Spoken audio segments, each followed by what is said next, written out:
We're live.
Hello, everyone, and welcome to our last full day of content for National Children's Week.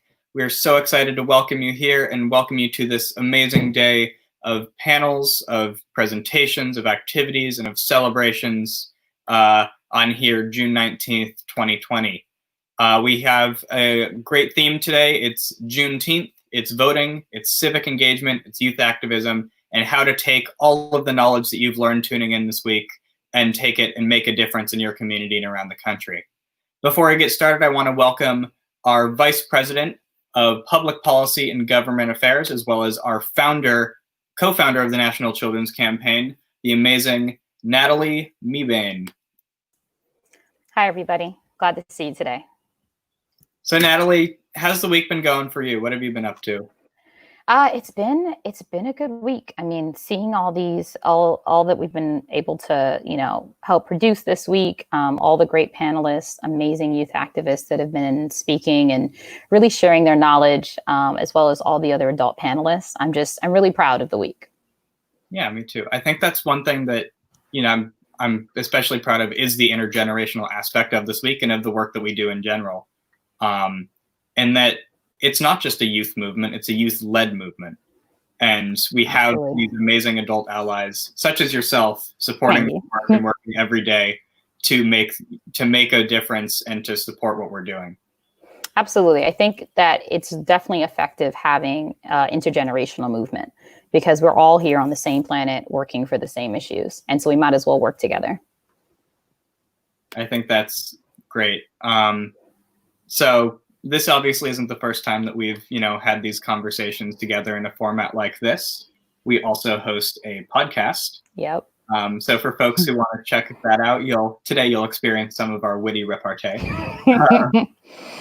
And so if you want to check that out, check out Our Future Now, wherever you get your podcast. If you go to parentology.com, they have a awesome article about every episode, which comes out every Tuesday. So Natalie, what was this week's episode about? So this week we had it was a very powerful episode.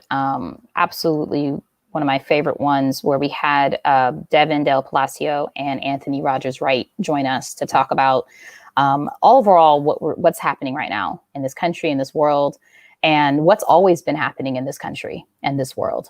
And it was really good having them on, especially with Devin coming in from so much experience in education, being on school boards and working with youth with education, and then Anthony working in the environmental movement, social justice movement for so many years, and being able to really merge the fact that all these issues have always been connected and they always will be. And they're not things that just started a few weeks ago. They're things that have been people have been fighting for centuries, and that the fight will continue on. Mm-hmm.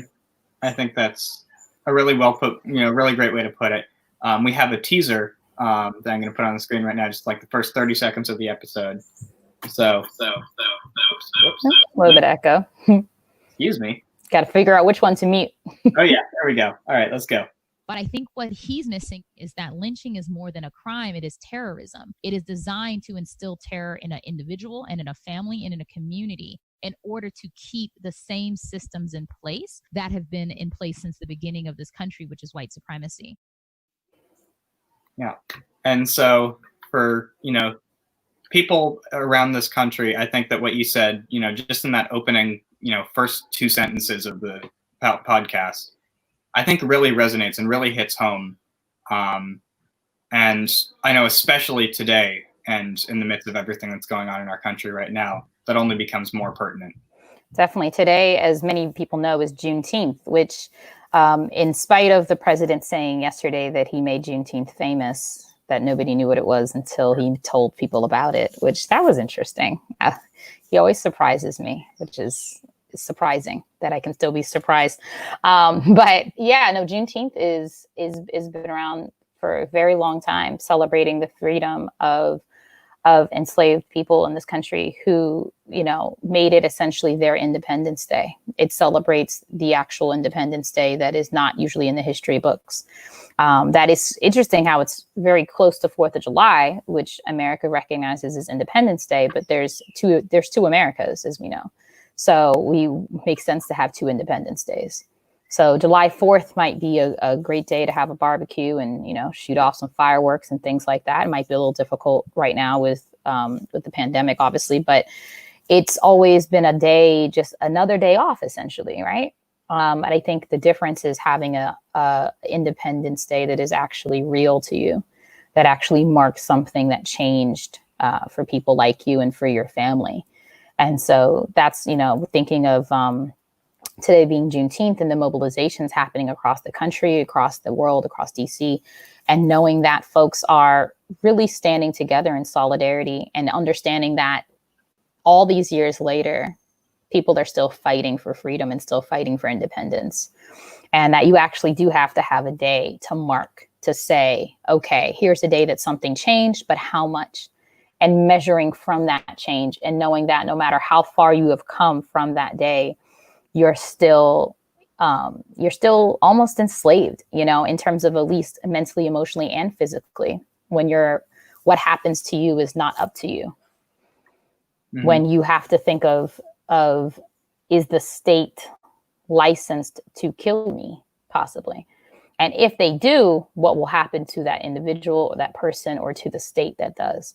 And the fact that we're still asking that question and still obviously having to grapple with the severity of the fact that that question is not always justice, is the reason why people are still fighting on Juneteenth, like they were, over 150 years ago, and like they will be for many years to come.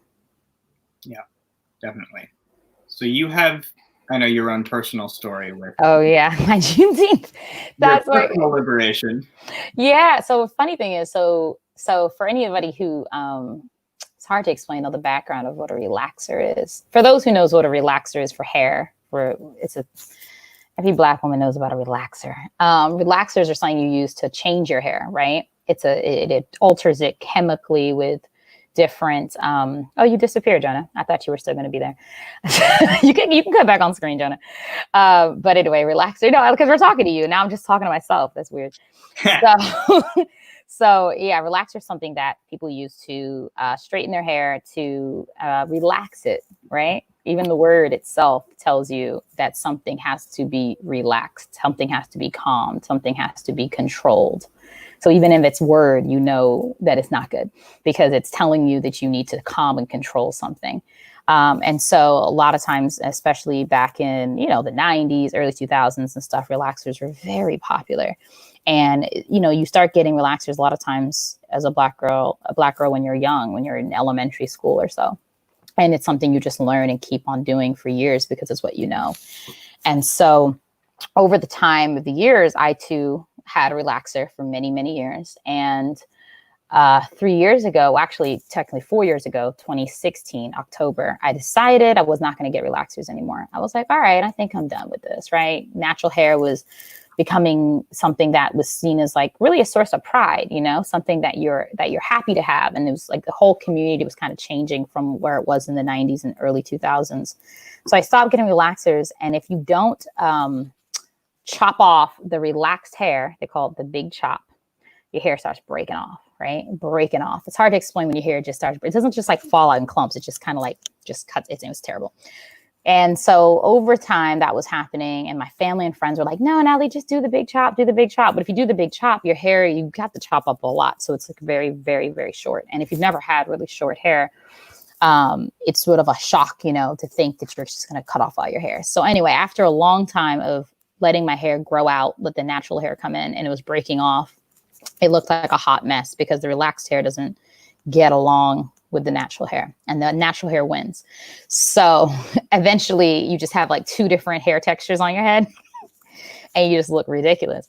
So that's why you do the big chop. So anyway, I was resisting it for a very long time. And then one day at work in 2017, a whole group of coworkers, Black women, surrounded me. We were all at a staff meeting, and the staff meeting finished, and we were all just kind of standing in the room. And one of them started it and said, like, Natalie, I just need to tell you, your hair, it's time to do the big chop. Like, it's falling apart. And they all surrounded me in a circle. It was like a circle of love. It felt like an intervention. One of them took a picture of the back of my head and said, it looked like a black hole because like hair was missing. It was just a hot mess. So anyway, I was like, man, maybe this is the time. Like my community is trying to tell me. So jump ahead about, I don't know, a month or so. It was my mom's birthday, and we had family in town. My grandmother was here, my aunt, my sister. It was all like people around for this big birthday party. And my mom's birthday was yesterday, June 18th. So the next day, June 19th, not even thinking that it's Juneteenth or anything, my aunt is finally like, Natalie, I can help you. I will chop off your relaxed hair for you. I will do the big chop for you. Like this is the time. You're surrounded by generations of your family helping you and pushing you to do it. And so she did. And she did, as I call, the big chop 3 years ago today. And so about a year later, and it was really short. It was like super, super short. And so a year later, I'm thinking like, oh, this is the 1 year from the big chop, like the 1 year anniversary. And it occurred to me then in 2018 that it was Juneteenth. And I was like, oh, what an appropriate time that, as Bob Marley said a while ago, we must free ourselves from mental slavery. It's only us that can free our mind. And so it's sort of like, even if you're physically free and have been for a long time, the mental kind of oppression and chains that you keep on in order to adjust to what you think the world needs from you and what you think the world expects from you is still there. And it can show up in very mild ways and it can show up in more serious ways. And one of the ways that it has shown up for so many Black women across the world in this country is with hair. And so, 3 years since the big chop, and I'm happy that it just so happens to be on Juneteenth. I think that was coincidence, but I'm happy that it was. And it was kind of symbolized to me that, okay, there is something that I can still do to shed white supremacy from my life, because we all have it in our lives, whether we think about it or not. And sometimes we're unaware of it. And luckily I had a community with me that was aware of it and would blatantly point it out, even when you didn't want them to. So anyway, this is my new growth, 3 years of new growth. So thanks. I think especially, for, young, Black children, especially, young Black girls, I think it's super incredible, that you're, that we're seeing kind of this shift now in, hair, and, that you're able to put yourself out there and, go through with the big chop, as, to be kind of a role model and, slowly building towards this greater acceptance and making them feel, proud of who they are. I think that's great what you're doing. Oh, well, no, it's not even for role model. I mean, honestly, I like my hair like this so much better.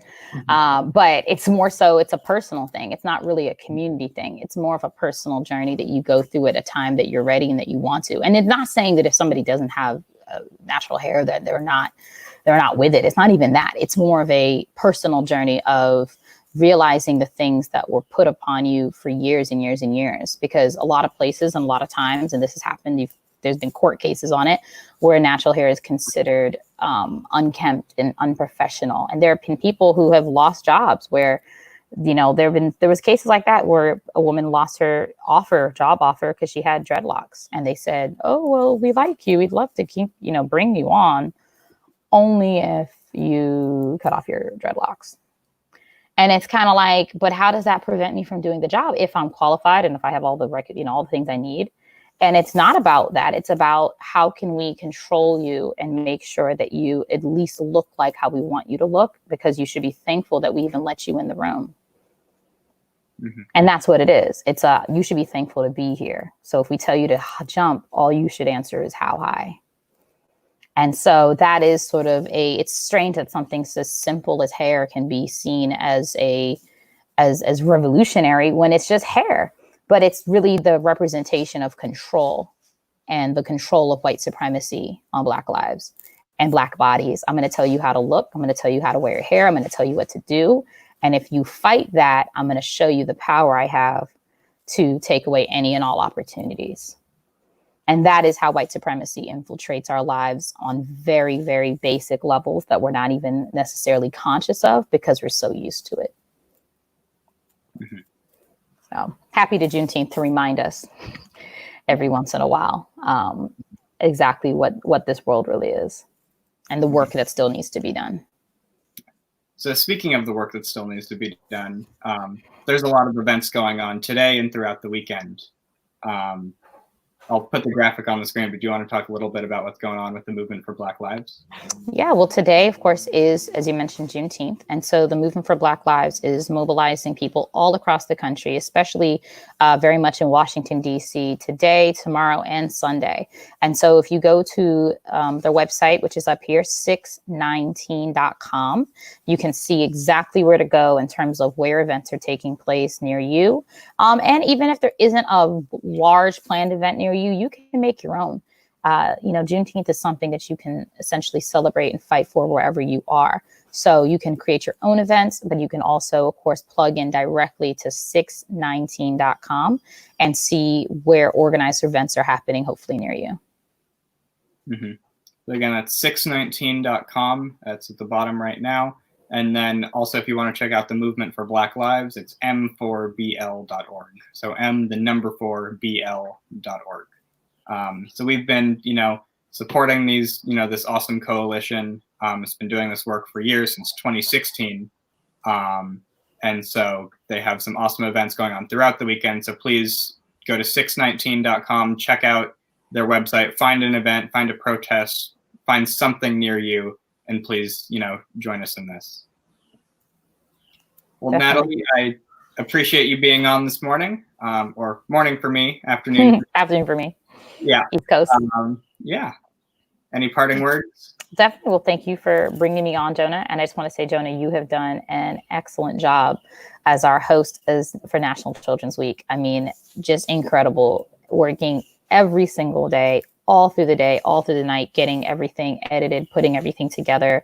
It's incredible. You definitely deserve a break after all of this. And we just want to say we're very happy to have you and lucky to work with you here at National Children's Campaign. And could not imagine a better co-founder to work with and executive director to work with, who works so hard every single day. Oh. So definitely thankful for that, and appreciate all of your, just everything you've done for this organization and making sure that bringing up youth voices in this movement.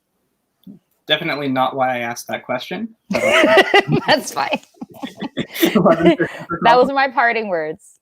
All right. Anyway, so here is, again, Natalie Mebane. Please go check her out on all the social medias. She is great. You will like her. I promise. Hope so. Either way, I'm here, so it's fine. Thanks, Natalie. All right. Thanks so much, Jonah. What a great way to start our day. We are super excited for this first panel coming up. But before we do that, we have a quick introduction from actually me and Madeline too, who is the co-founder and co-executive director of Zero Hour. So I'm going to play that short message for you right now.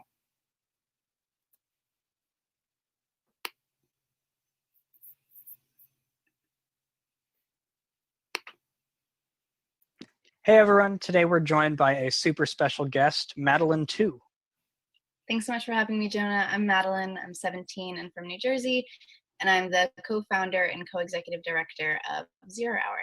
And Zero Hour is a youth-led movement that fights for climate justice and works to bring the perspectives of youth as well as disproportionately impacted communities into the global movement towards climate action. Sorry, my Wi-Fi. Fuck. And by a super special guest, Madeline too. Thanks so much for having me, Jonah. I'm Madeline, I'm 17 and from New Jersey, and I'm the co-founder that fights for climate justice and works to bring the perspectives of youth as well as disproportionately impacted communities into the global movement towards climate action. Yeah, and at National Children's Campaign, it is always great when we get to work with Zero Hour, especially on our newest campaign, a joint campaign between Zero Hour and NCC, the hashtag Vote for Our Future campaign. Right, and Vote for Our Future is a civic engagement and democracy project that educates youth on the importance of a just transition into a clean energy economy, and empowers them to really take action in their communities by turning out to vote in the 2020 elections. Yeah, and so before the coronavirus pandemic hit, we're planning on launching Vote for Our Future with a massive bus tour through states like Pennsylvania, Michigan, and Wisconsin. And so now that obviously we can't do that, we are pivoting to a virtual bus tour. And so we're hosting events specific to regions, like the Midwest and like the Rust Belt that are so impacted by climate and environmental issues, especially environmental racism. And so that we're able to really, connect with people in these communities and connect with organizers and organizations and community leaders who are able to, tell us about the problems in their communities and how they're facing the climate crisis and what we as larger organizations can do to provide support and resources for folks on the ground. Yeah. And to really engage with these communities, we're focusing on regional issues and partnering with local organizations to help show people how these huge climate and environmental issues really impact their own homes. And when we say regional issues, we mean everything from the steel mill in Pittsburgh to fracking throughout Pennsylvania, to the water crisis in Flint, to effects of climate change on cities throughout the country. And Vote for Our Future will really tackle the climate crisis at large while also mobilizing youth to take action on the issues that they're facing in their own communities. Mm-hmm. And we're also partnering with these organizations to help teach people in these communities and, work with these organizers to empower them to do this teaching about climate solutions. And so how things, like the Green New Deal would have really specific impacts and improvements in people's lives in these specific regions. Right. And by educating people about these issues, we really feel that we can empower young people to make sure that the adults in their lives as well are voting on their behalf. Absolutely. We can make sure that they're voting for our future. Right. So join us starting July 5th for our launch event at voteforourfuture.org. Awesome way to start, kick that off. Thank you to Madeline and thank you to me for pre-recording that earlier this week. So with that, I give you the vote for, or the Getting to the Roots of the Green New Deal presentation with the National Children's Campaign has made with 0 Hour, obviously meant to be shown for the first time on our bus tour back in March, and that didn't happen. But now we are, pleased to be unveiling it here for you and then showing it on our virtual bus tour throughout the summer. So it's all about breaking down the systems that are, causing the climate crisis and environmental injustice, and how solutions like the Green New Deal can make a difference on specific communities. Enjoy.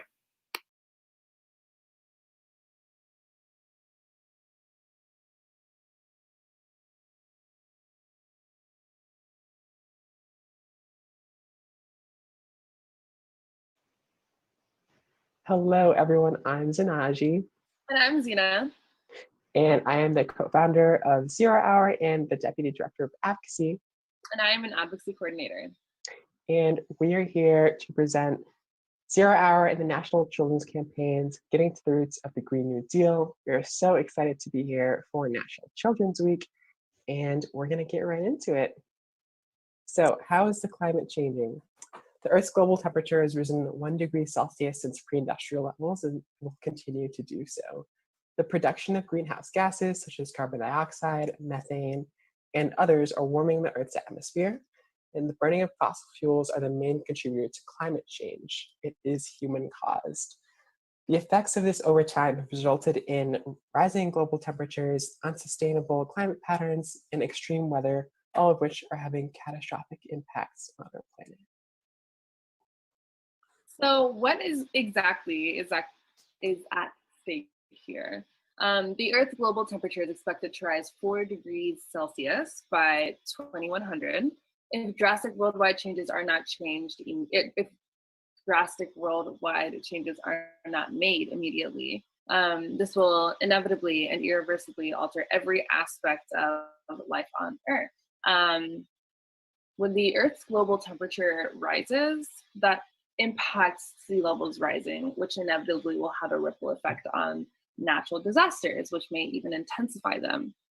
So we really do not want our global temperatures to rise anymore. In fact, the effects of climate change are as follows. So without the Green New Deal, companies will continue to pollute the Earth, further damage ecosystems, and threaten our futures. Many of our ecosystems have already begun to collapse, if not have already collapsed, which may lead to inaccessible food and water. Increased incidence of drought will kill crops and decrease accessibility to grazing lands and fishing. Intensified natural disasters, as I've previously mentioned, hurricanes, tornadoes, floods, droughts, landslides, all of these become way more frequent and intense,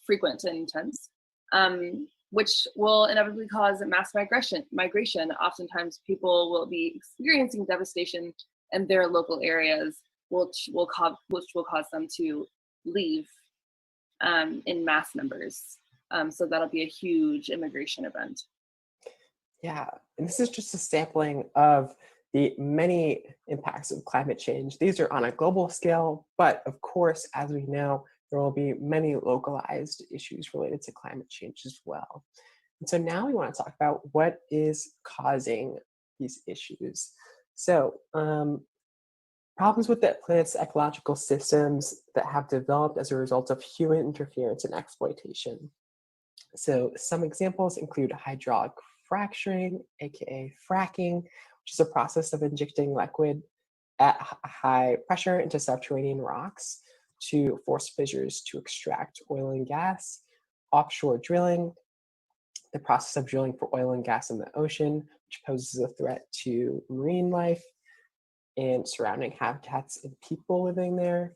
And deforestation, which is the permanent removal of trees for repurposed land use. This could be for developing construction, or also raising livestock for industrial animal agriculture.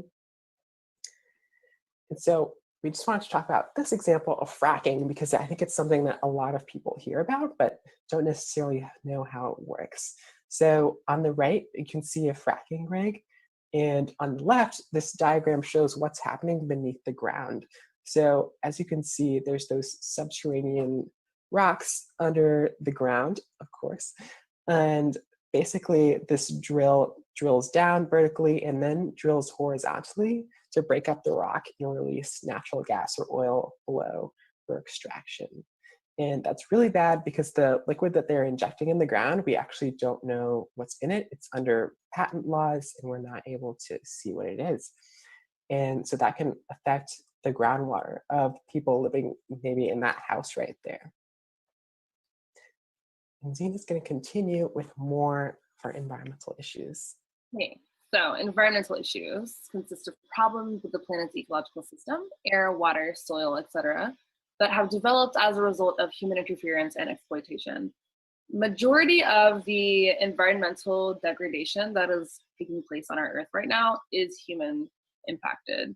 I believe 40% of industrial agriculture emissions contribute to global methane emissions and 10% to CO2. So that industrial agriculture is factory farming. It's an extremely unethical practice, and it's really harmful to the animals, the environment, and the people that are located near this plant.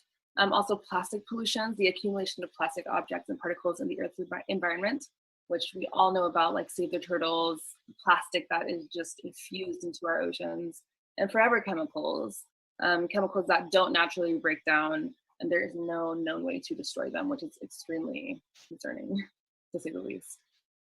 Yeah, and a quick thing to add that I actually just learned recently is studies have shown that people in the United States are actually consuming up to the amount of one credit card's worth of microplastics every week. So definitely something we should be aware of in our environmental organizing. And now Zina's going to talk about the Green New Deal. Okay, so the Green New Deal, it is going to come from above and save us all. So we're very excited to talk about this. Yes. So what is the Green New Deal? So the Green New Deal is a resolution. It was introduced in the House. It is not a piece of legislation or a bill to address climate change through a just transition to renewable resources. It is a vision for the future. It is structural change to our entire economic and energy system. It's immediate and crucial climate action to address the issues that we just listed in the previous slides. And it addresses socioeconomic inequality, which is a huge, huge issue right now. But we're also going to talk about some misconceptions about the Green New Deal. So what the Green New Deal is not. There are a lot of ideas that people have about the Green New Deal, which are false. So for instance, it is not an anti-burger hamburger campaign. So you will still be able to enjoy your hamburgers by all means. It is not a loss of jobs. In fact, it is a creation of new jobs, approximately 200 million, and I may be incorrect on that, either 200 or 11 million. So that's a big jump there, but you know, never mind that. So I know that, yeah, economists are predicting a mass jump in job offers that are in the green market. So that does not mean no more flying planes, and it definitely does not mean a decline of an economy, especially if it's a mass generation of new jobs. But what the Green New Deal is a renewable carbon neutral energy plan by 2030. It is a just transition for all workers. So if you are transitioning from the coal industry or the mining industry in general, oil industry, you will have a fair and equitable transition into the green industry. It is a complete economic transformation of the energy grid. Which is like, so we're using fossil fuels, we're using coal to, fuel our electricity and warm our water, that may transition into solar energy or battery powered, energy sources. So it requires a mass mobilization of our government and its people to combat the climate crisis. And essentially all that means is we need all hands on deck. Yeah. And so this language of the Green New Deal may sound familiar, and that is because it is actually inspired by the New Deal, which was enacted between 1933 and 1939 by President Franklin Delano Roosevelt. And what the New Deal was a series of programs, public work projects, financial reforms, and regulations enacted by FDR. And some of the programs included the Social Security Administration and the Civilian Conservation Corps.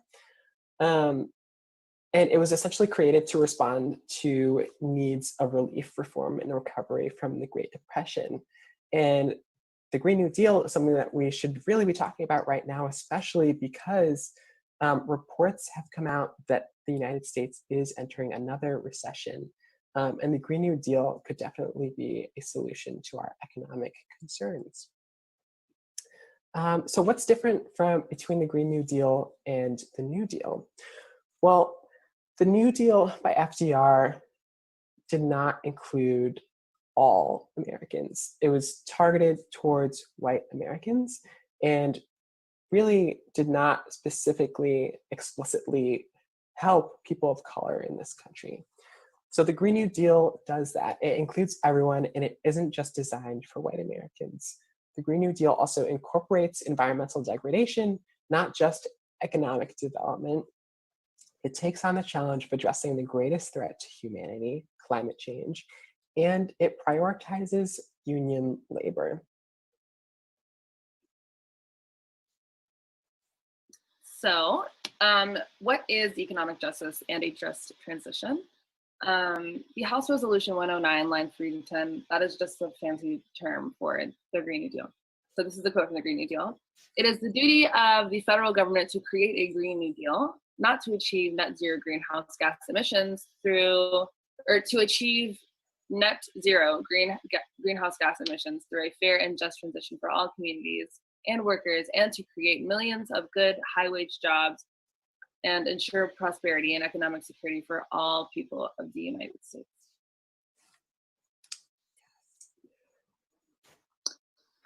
So with that, the resolution comes with union safe jobs. It comes with a 15-hour minimum wage, which is close to a living wage, if not a living wage. It comes with education and training for new jobs, which means that if you didn't know how to do it before, you would be provided the resources to know as much as you can be offered. It encompasses universal health care and public transit. A Green New Deal aims to build and maintain equity to break the cycle of wealth accumulation and corporate control of our energy system. Yeah. Sorry. Okay, so the Green New Deal is really for our futures, and it is for the places that we call home. And youth around the country have been fighting for this for a long time now. And we are excited to see political action on this issue from Washington, D.C. So on the left is actually a picture of me at my local global climate strike this past September. And I am marching through the streets. I was calling on my elected officials in Rhode Island to demand a Green New Deal on the state level and support from our federal officials on the Green New Deal, because this is our future and we deserve a livable planet, and the Green New Deal can give that to us. Yeah. I also want to jump in here and add, activism can take many forms. So don't feel like if you're not going to the streets, you're not an activist, you're not sufficient enough in contribution to, the international, what's happening.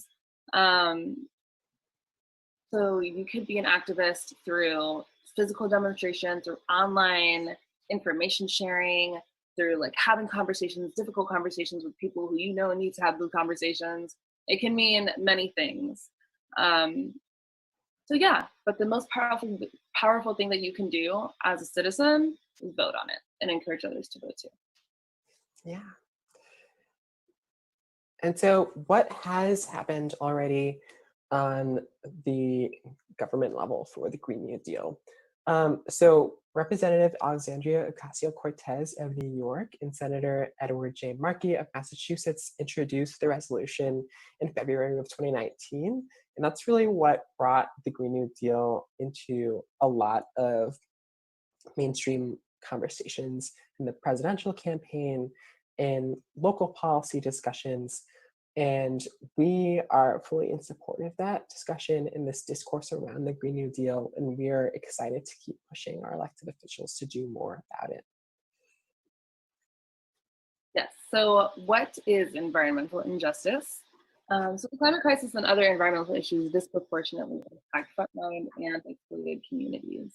So the understanding behind this is that oftentimes environmental justice takes place through like minority communities living or being placed to live beside, or, you know, factory farms coming in to live into minority communities. They have really toxic emissions like methane, things that cause like cardiac issues, nerve issues, which are often why communities in those areas experience really severe health issues. Often this consists of Black people, other communities of color, communities of the LGBTQ plus community, women, elderly, primarily people that do not have the socioeconomic support to be able to efficiently combat the disadvantages that they are experiencing. So yeah, examples of environmental justice: fossil fuel plants are built in low or near low-income communities. Many pipelines are built in Native American and indigenous lands. Elderly people, unhoused people, and people with disabilities are often most at risk during natural disasters exacerbated by the climate crisis. Young people experience the worst of it because we have to deal with the ramifications of climate crisis, and unhealthy air and drinking water disproportionately impact the health and safety of children with disabilities as well. So think Flint, Michigan, and all of the individuals who have disabilities that cannot sufficiently protect themselves from filthy water and toxic air and just environmental chaos. Yeah, thank you for sharing those examples, Zena. So what does the Green New Deal say about all this? So the Green New Deal resolution reads, whereas climate change, pollution, and environmental destruction have exacerbated systemic racial, regional, social, environmental, and economic injustices by disproportionately affecting Indigenous peoples, communities of color, migrant communities, deindustrialized communities, depopulated rural communities, the poor, low-income workers, women, the elderly, the unhoused, people with disabilities, and youth. So basically, the Green New Deal is saying exactly what we were just saying with those examples provided. And that is why we believe that the Green New Deal is a great form of environmental justice, because it is fighting for these communities that it clearly identifies as on the front lines of climate change and environmental destruction.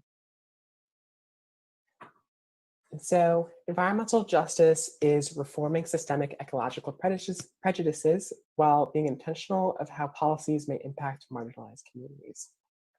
The Green New Deal guarantees clean air and water, healthcare, healthy food, and more to every American, guarantees the stoppage of all new fossil fuel projects and all existing functioning fossil fuel projects that are harming communities right now. It plans to level the economic playing field, which currently disadvantages certain populations by creating millions of $15 an hour safe union jobs. It acknowledges all treaties with Indigenous peoples, respects Indigenous sovereignty, and mandates free, prior, and informed consent of Indigenous peoples for all decisions that affect Indigenous peoples and their traditional territories.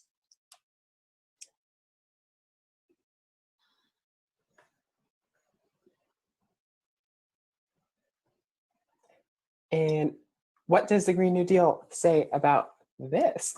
So the Green New Deal aims to promote justice and equity by stopping current, preventing future, and repairing historic oppression of Indigenous peoples, communities of color, migrant communities, deindustrialized communities, depopulated rural communities, the poor, low-income workers, women, the elderly, the unhoused, people with disabilities, and youth. So again, reiterating the fact that the Green New Deal is in support of these communities who are most at risk in our country. And now Zena's going to talk about the Green New Deal some more. So it's really important to talk about how we can actually achieve environmental justice, and that is simply through intersectional environmentalism. So there is no way that we can move forward if we do not include all communities. So the way forward, a Green New Deal. We face so many overlapping and intersecting crises that we can't afford to fix them one at a time. We need integrated solutions that radically bring down emissions while creating huge numbers of good, unionized jobs, and delivering meaningful justice to those who have been abused and excluded under the current extractive economy, says Naomi Klein. The implementation of the Green New Deal would mean radical changes to all sectors of the US and surpass conventional barriers to address discrepancies throughout the nation's current standings. That means education, accessible housing, healthcare, all things that need they need some love so that people are able to live healthily, not only environmentally, which will inevitably regenerate our economy. So a Green for the Future, providing all people of the United States with quality healthcare, affordable, safe, and adequate housing, economic security, clean water, clean air, healthy and affordable food, and access to nature. Again, this is just reiterating like a fruitful life full of accessibility and powerful and strong institutions will thus equal to a healthy life environmentally as well. So now we've been talking about the Green New Deal for so long now, but we want you to know that the Green New Deal isn't just this policy proposal. It isn't just this thing that's coming out of Washington as this resolution that's a bill that needs to be passed.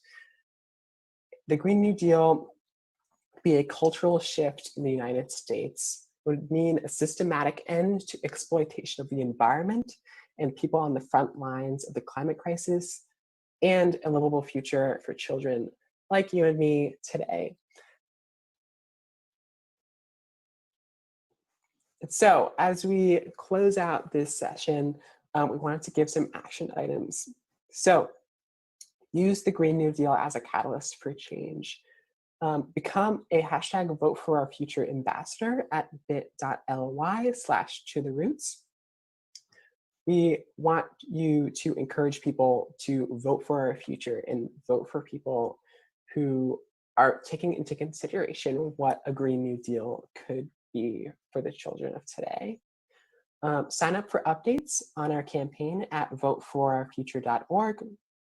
Have a conversation with someone about the Green New Deal. Maybe they had some misconceptions about what it actually was that we helped clear up for you, and you could help clear up for someone else with a conversation. And you can host your own community webinar using these slides, which can be found at voteforourfuture.org/slides. So we're all talking about the upcoming elections in November, which is why it is so extremely important to register to vote so you are able to vote. Vote green, vote pro-immigrant, vote pro-Black, vote pro-human, essentially. It's so important. It's such a critical time in our history. And it's very, very important to be able to ensure a livable planet, a livable and safe planet to our future generations. So make sure you register to vote, and you can scan that QR code or go to bit.ly/strike, then vote. Yeah, so we're gonna leave that up for 10 seconds. So you can, yep, there you go. Zena's counting down. So you can register to vote. Do it. thank you all so much. We really enjoyed this week for National Children's Week. We're so excited to continue with the Vote for Our Future campaign. We hope you'll join us, follow along, and be sure to register to vote. Tell your friends to vote. Thank you so much. Thanks, guys. Thank you to Zina and to Zinaji for that presentation. National Children's Campaign has worked so hard to help put those slides together, and it's been so great working with 0 Hour, especially the 0 Hour advocacy team, to put together that presentation and be able to work on this virtual bus tour and this extended campaign throughout the country to register people to vote. If you want to learn more information, you can go to voteforourfuture.org. Please check it out. It's right here. I designed the website, so let me know what you think. And so voteforourfuture.org. Yeah. And so now, keeping in the line with youth voting, with climate voting, we have a message from Children's Environmental Health Network. So here we go.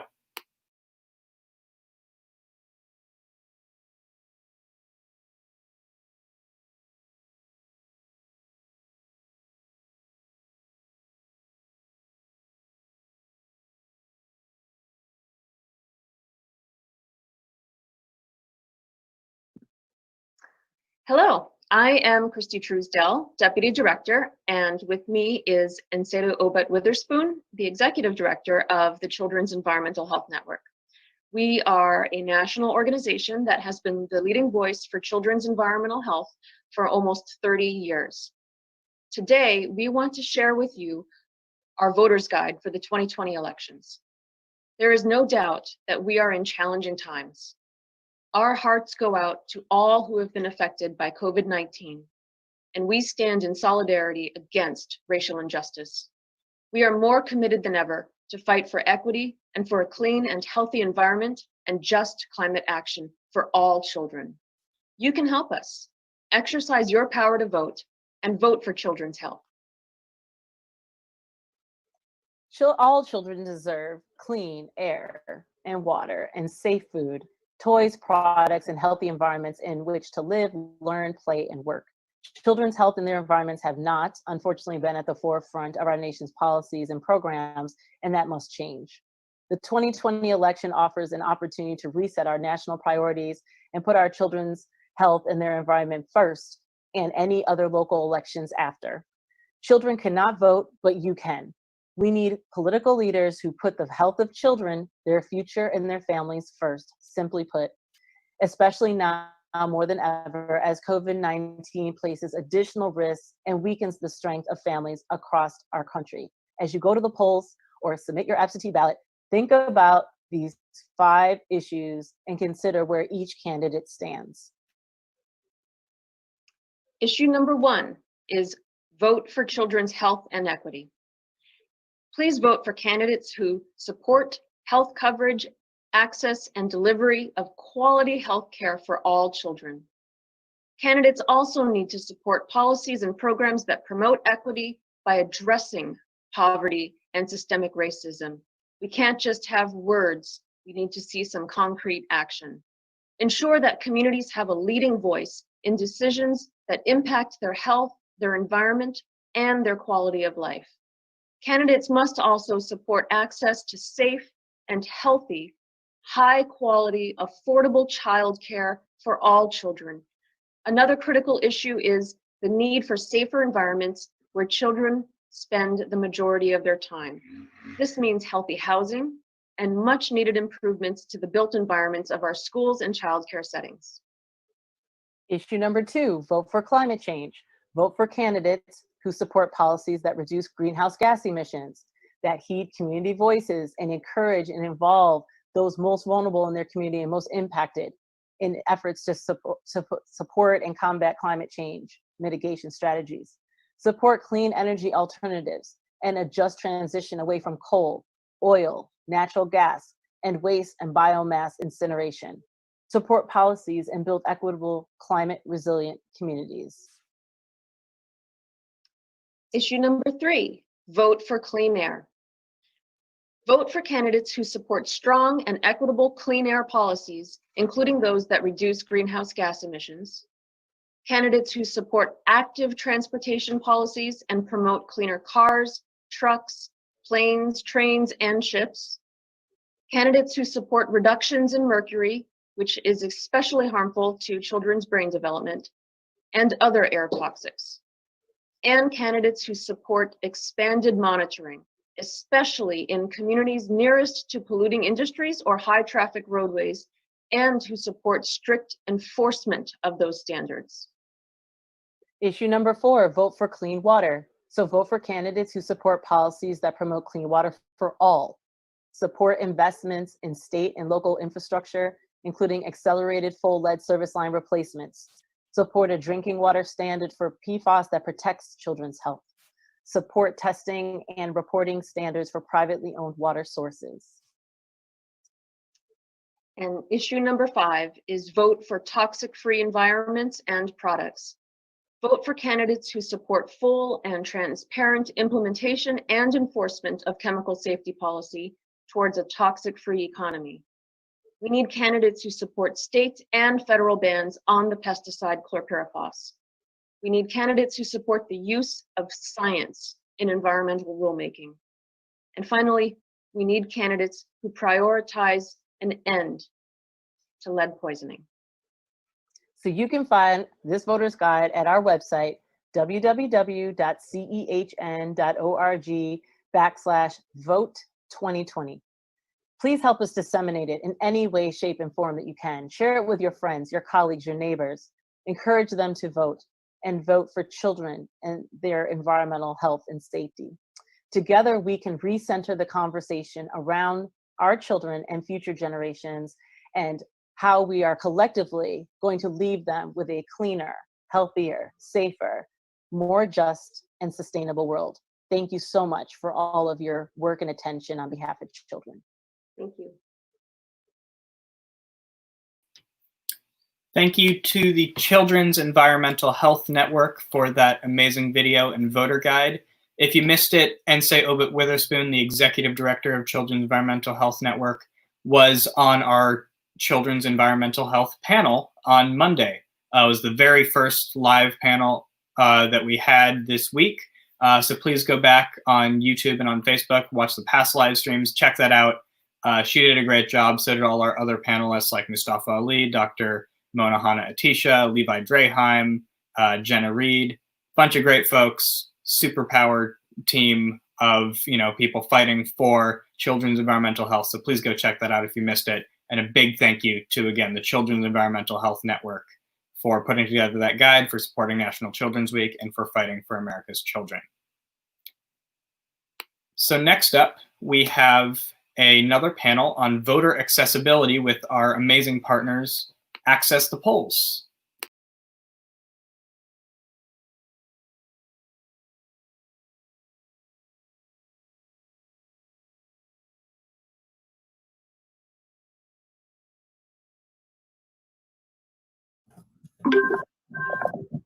Hello, everybody. I hope everyone's having a good day. We are Access the Polls, and we are here to do a panel for National Children's Week with NCC, and we are going to be talking about the intersections between access to voting and voter accessibility, children/youth, and disability. So I'm really excited to have this conversation today. And to begin with our introducers, my name is Samantha Hurley.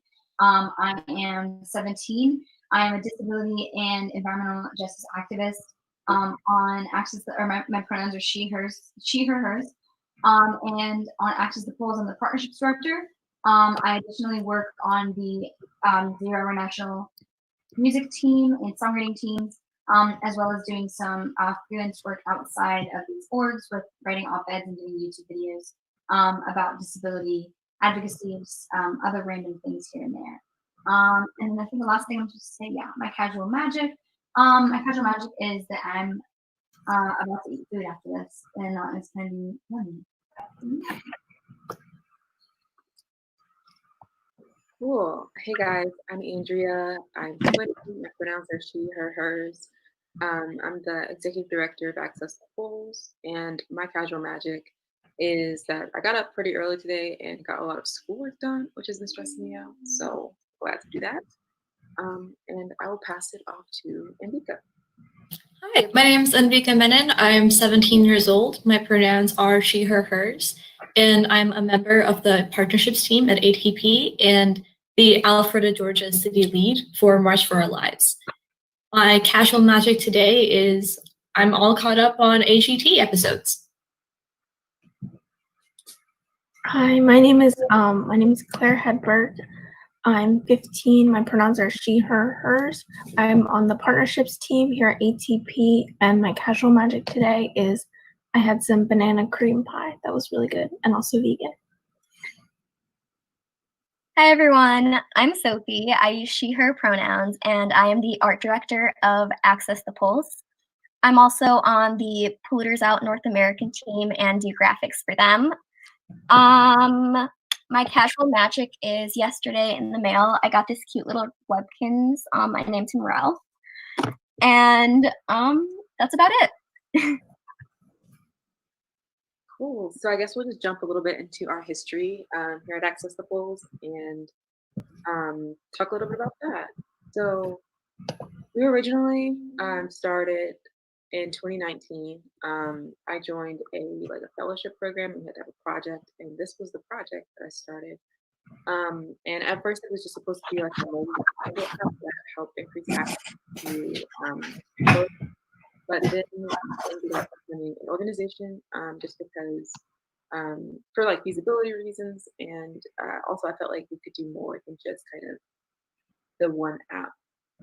And so that's kind of where we are now. In February of 2020, we kind of officially incorporated as an organization. And now we just are focused a lot on not just voting, but civic engagement in general and helping to increase that for disabled populations. And so overall, outside of, or in addition to the civic engagement work that we're doing, a lot of the reason we're doing that is to help deconstruct the ableism that are intrinsic in the systems that are oppressing disabled people. And so allowing disabled people to kind of take control of that and control the narrative and change the narrative is really, really important for us.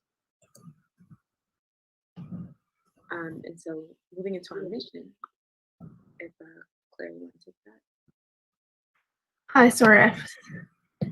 Our mission here at ATP is to combine and align education, direct action, and community-based support while improving upon and resolving issues faced mainly by the disabled community, and we work to allocate accessible resources such as localized education via national outreach to amplify a message that disabled people are a minority deserving of respect, representation, accommodation, and to break barriers via changing the narrative. And next, we'll talk a little bit more about our 2020 plans and current projects. Yeah, so something that we do to kind of make our mission and our vision possible are a few different initiatives that we have outlined this year. So we have three main sub-initiatives. The first is our education initiative. This one's kind of meant and was formed to really battle that stigma and the lack of representation of disabled people in the media and in the world, because surely the only way to end or to combat discrimination and stigma is to increase exposure of these differences that people are so often just generally uncomfortable, discriminatory, or newly faced with. So ways that we're using our education initiative to break down these barriers are we're having a podcast. I'm actually the host. I'm really excited. We're going to be releasing that in a couple of days, or by the time this is posted, it might already be released. So our podcast is going to be called Dynamic Discussions, and our first few episodes are going to be on things like environmental justice and disability, LGBTQ+ issues and disability, education and disability, and indigenous rights and disability. So look out for those fun projects. We're also going to be doing a zine, different community meetings to enhance community support and mutual aid and such in individual communities. And that's our education initiative. Then we're also going to be doing an Access the Polls initiative, which is going to be our voting initiative. And that is where we are going to amplify people's rights to vote and really spread awareness on the access that disabled people should have to voting and ensure that people get that access, as well as informing people on the intersections that voting and disability issues have. So voting on different things like, the healthcare system and how that intersects with disability. different ways we're doing that is by really, increasing our presence in different states and ensuring that vote by mail is widespread and accessible to the disabled population. And our final initiative is going to be our app, and for that initiative, it's our community initiative, and for that we are mainly focusing on our app, and as well as our community meetings, which will further enhance community support, and a web of support and accessibility and mutual aid with the app that is going to help create that interface for disabled people to interact and improve communities. So I'd like to pass it on to Sophie to discuss some disability issues. All right, so first I want to discuss the social and medical model. So the medical model is essentially the belief that people are disabled by their impairments or differences, whereas the social model is that people are disabled due to the organization of society. So the overemphasis on the medical model keeps disabled people from being able to participate fully in society, because the medical model views disability more as an abnormality rather than just simply a difference in some people, and it views disabilities as negative as well and needing to be fixed, whereas the social model just views it as a part of someone. And disabled people do not need to be fixed or cured in order to be able to access different areas of our society. And that's essentially where our mission is. We want to be able to have that access for disabled people. Moving on to ableism, there are three main areas of ableism. First off, there's physical ableism.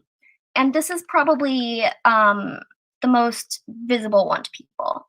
It's things like inaccessibility, and this leads to people not being able to get access to jobs and to voting, getting to the polls, stuff like that, because there isn't any work being done in order to accommodate people who aren't necessarily able to go to the same places in the same ways. Furthermore, there is mental ableism, which is essentially the negative stigmas that are associated with having a disability. Lastly is cultural ableism, and this includes the misrepresentation of disabled people in the media.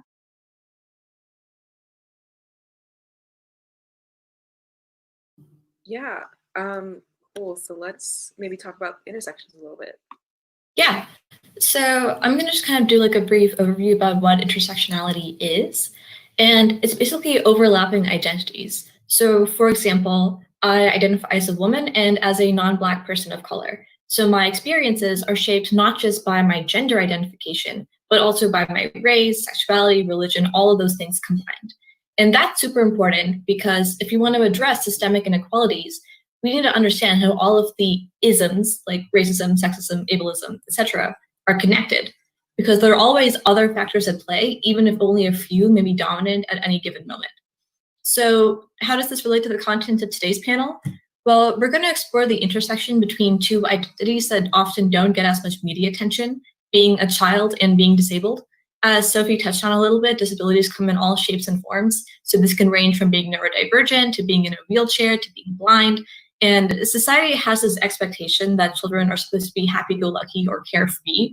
But what about when a child can't engage in a world built for able-bodied and neurotypical people?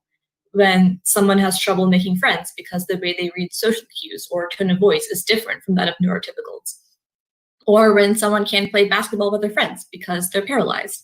All of those instances can affect how a child views themselves and how they interact with the world around them. And childhood specifically is super important because it's a very formative period. How a child gets treated when they're that young and that impressionable can impact how they function as an adult and how they engage in that society when they're much older. So it's super important that disabled children are properly cared for and not disregarded. So kind of the goal of this conversation in this panel we're having is to show that being disabled, which can be especially difficult for a child to deal with, does not mean that the child can't be a part of society. So we're going to talk a little bit about how we can kind of fix things at a structural level to make sure that we can ensure equality of opportunity. So the ADA, Americans with Disabilities Act, mainly focuses on employment, but it is a good start at mandating accessibility. Making sure that all buildings are wheelchair accessible, for example, goes a long way towards helping people adjust to a society where most things in most institutions are catered to able-bodied people. And ensuring that schools and universities are equipped with trained educators that can diversify their teaching style to accommodate a variety of people. Often we kind of have this stereotype where if a child doesn't understand something the first time around, the teacher can get irritated or kind of keep reinforcing things in the same way, when that's not actively helping the child understand things, but it needs to be explained in a different way. So having that kind of that flexible teaching style can go a long way towards helping people feel like they have access to education and those resources.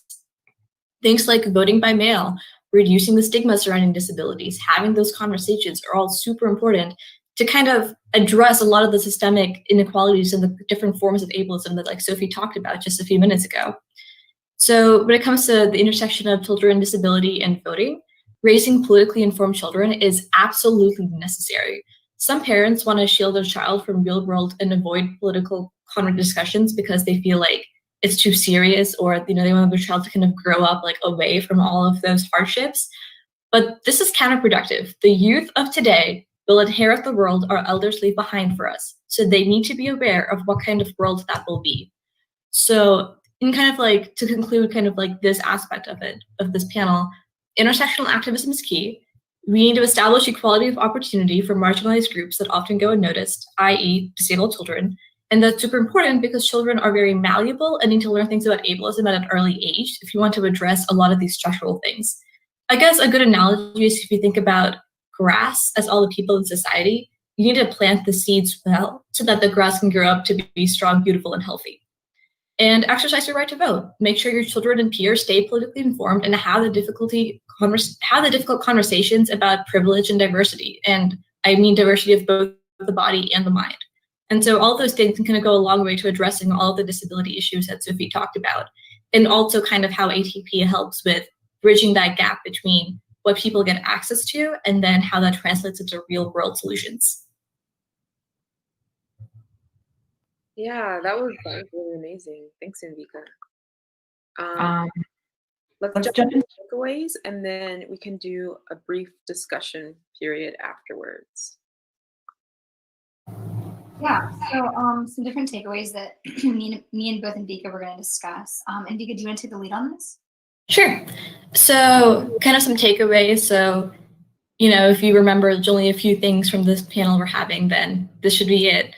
Include disabled people in the conversations. Disabled people often are left out of a lot of these conversations about voting and accessibilities and overall structural inequalities. So making sure that we have that intersectional lens is super, super important to understanding how disabilities can impact a variety of people. And when reforming our systems, keep us in mind too. Don't solely focus on the things that get the most media attention, because there's a whole new world that shapes people's experiences that often goes underrepresented. And I have this graphic here, if I can pull it up. It's more like a statistic, really, that came from the ACLU. But 40% of polling centers in the country can accommodate people with disabilities. That's less than half. So that kind of shows you how important it is that we take those first steps and getting engaged in politics and society to make sure that we can bridge that gap.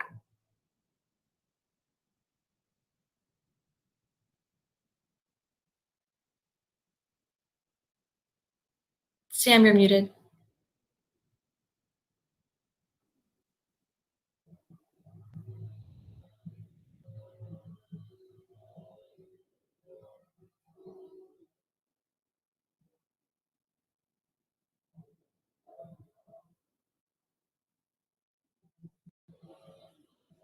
And Andrea has a lot of tabs.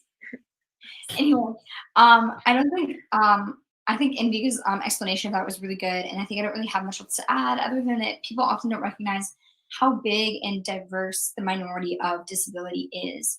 And so it's just often important, as you said, when creating new systems and reforming things to discuss that and to consider that and to look at to look at reforms through those lenses, as well as look at creating advocacy for encouraging people to come out and vote and looking at that through a disabled lens as well, and offering or implementing mutual aid, in your campaigns or voter access in your campaigns, researching legislation that affects disabled people when it comes to voting. So other than that, I think we've kind of talked about everything, unless anybody else has any thoughts they'd like to add. Yeah, I'd love for us to jump into like a quick little discussion, maybe for us to elaborate on the different points that we talked about. Yeah. And so maybe not spending like way too long, but just kind of delving a little deeper. If anybody wants to start with a particular point that you maybe want to expand on, or I can go first, just let me know. And yeah, we can just facilitate a brief discussion. I think it'd be really cool if we go a bit more into the intersection specifically of disabled identity, because while we talked about intersections, I think what a lot of people don't realize is that you can be both disabled and also be, let's say, a Black person, or also be another area of minority. And so the fact that disability intersects so many different other identities as well is very important to talk about, because it's a minority, but it isn't a small one. It's almost everywhere. But so is ableism, and so is inaccessibility. And that's why it's so important that we address it. Yeah, and I think, and Vika touched on like a lot of different types of disability. And I think disability is seen as one type of thing. And it's definitely seen from a more like pitied standpoint, to where people feel like they have to do like everything for a person, and like not everybody requires the same level of support. Some people do require more support than others. And so not at all kind of like negating from different support levels, but kind of keeping in mind that everybody has their own like strengths that they can bring to life, and that's really, really important. And I think when we talk about kind of the intersectionality of disability, even thinking about the intersectionality of being disabled and being like gifted, and how like that's kind of sometimes seen as like a twice exceptionality, but a lot of times it's not talked about. It's like you have to be one or the other. You can't like it's hard for someone to be both in like special education and gifted education, not because they can't be both types of person, but like because it's just like not widely accepted for a disabled person to be something that is great. And I think that for me, kind of seeing where we have started and where we're headed with Access the Polls, that's why I'm extremely excited about it, and like meeting passionate people like you guys and the other folks in our team, because I feel like the narrative around disability is just so like skewed, and a lot of times it's not actually something that is created or crafted by disabled people, which contributes to the issue in its kind of skewedness, which is why I'm like, okay, I'm excited for us to create access to disabled folks to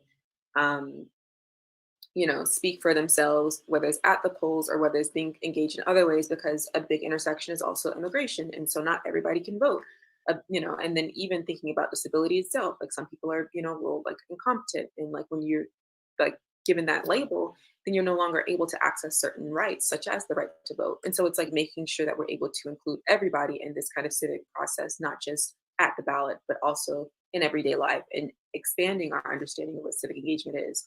Because any interaction with our civic system, any interaction with that in which enforces like laws and rules, is civic engagement.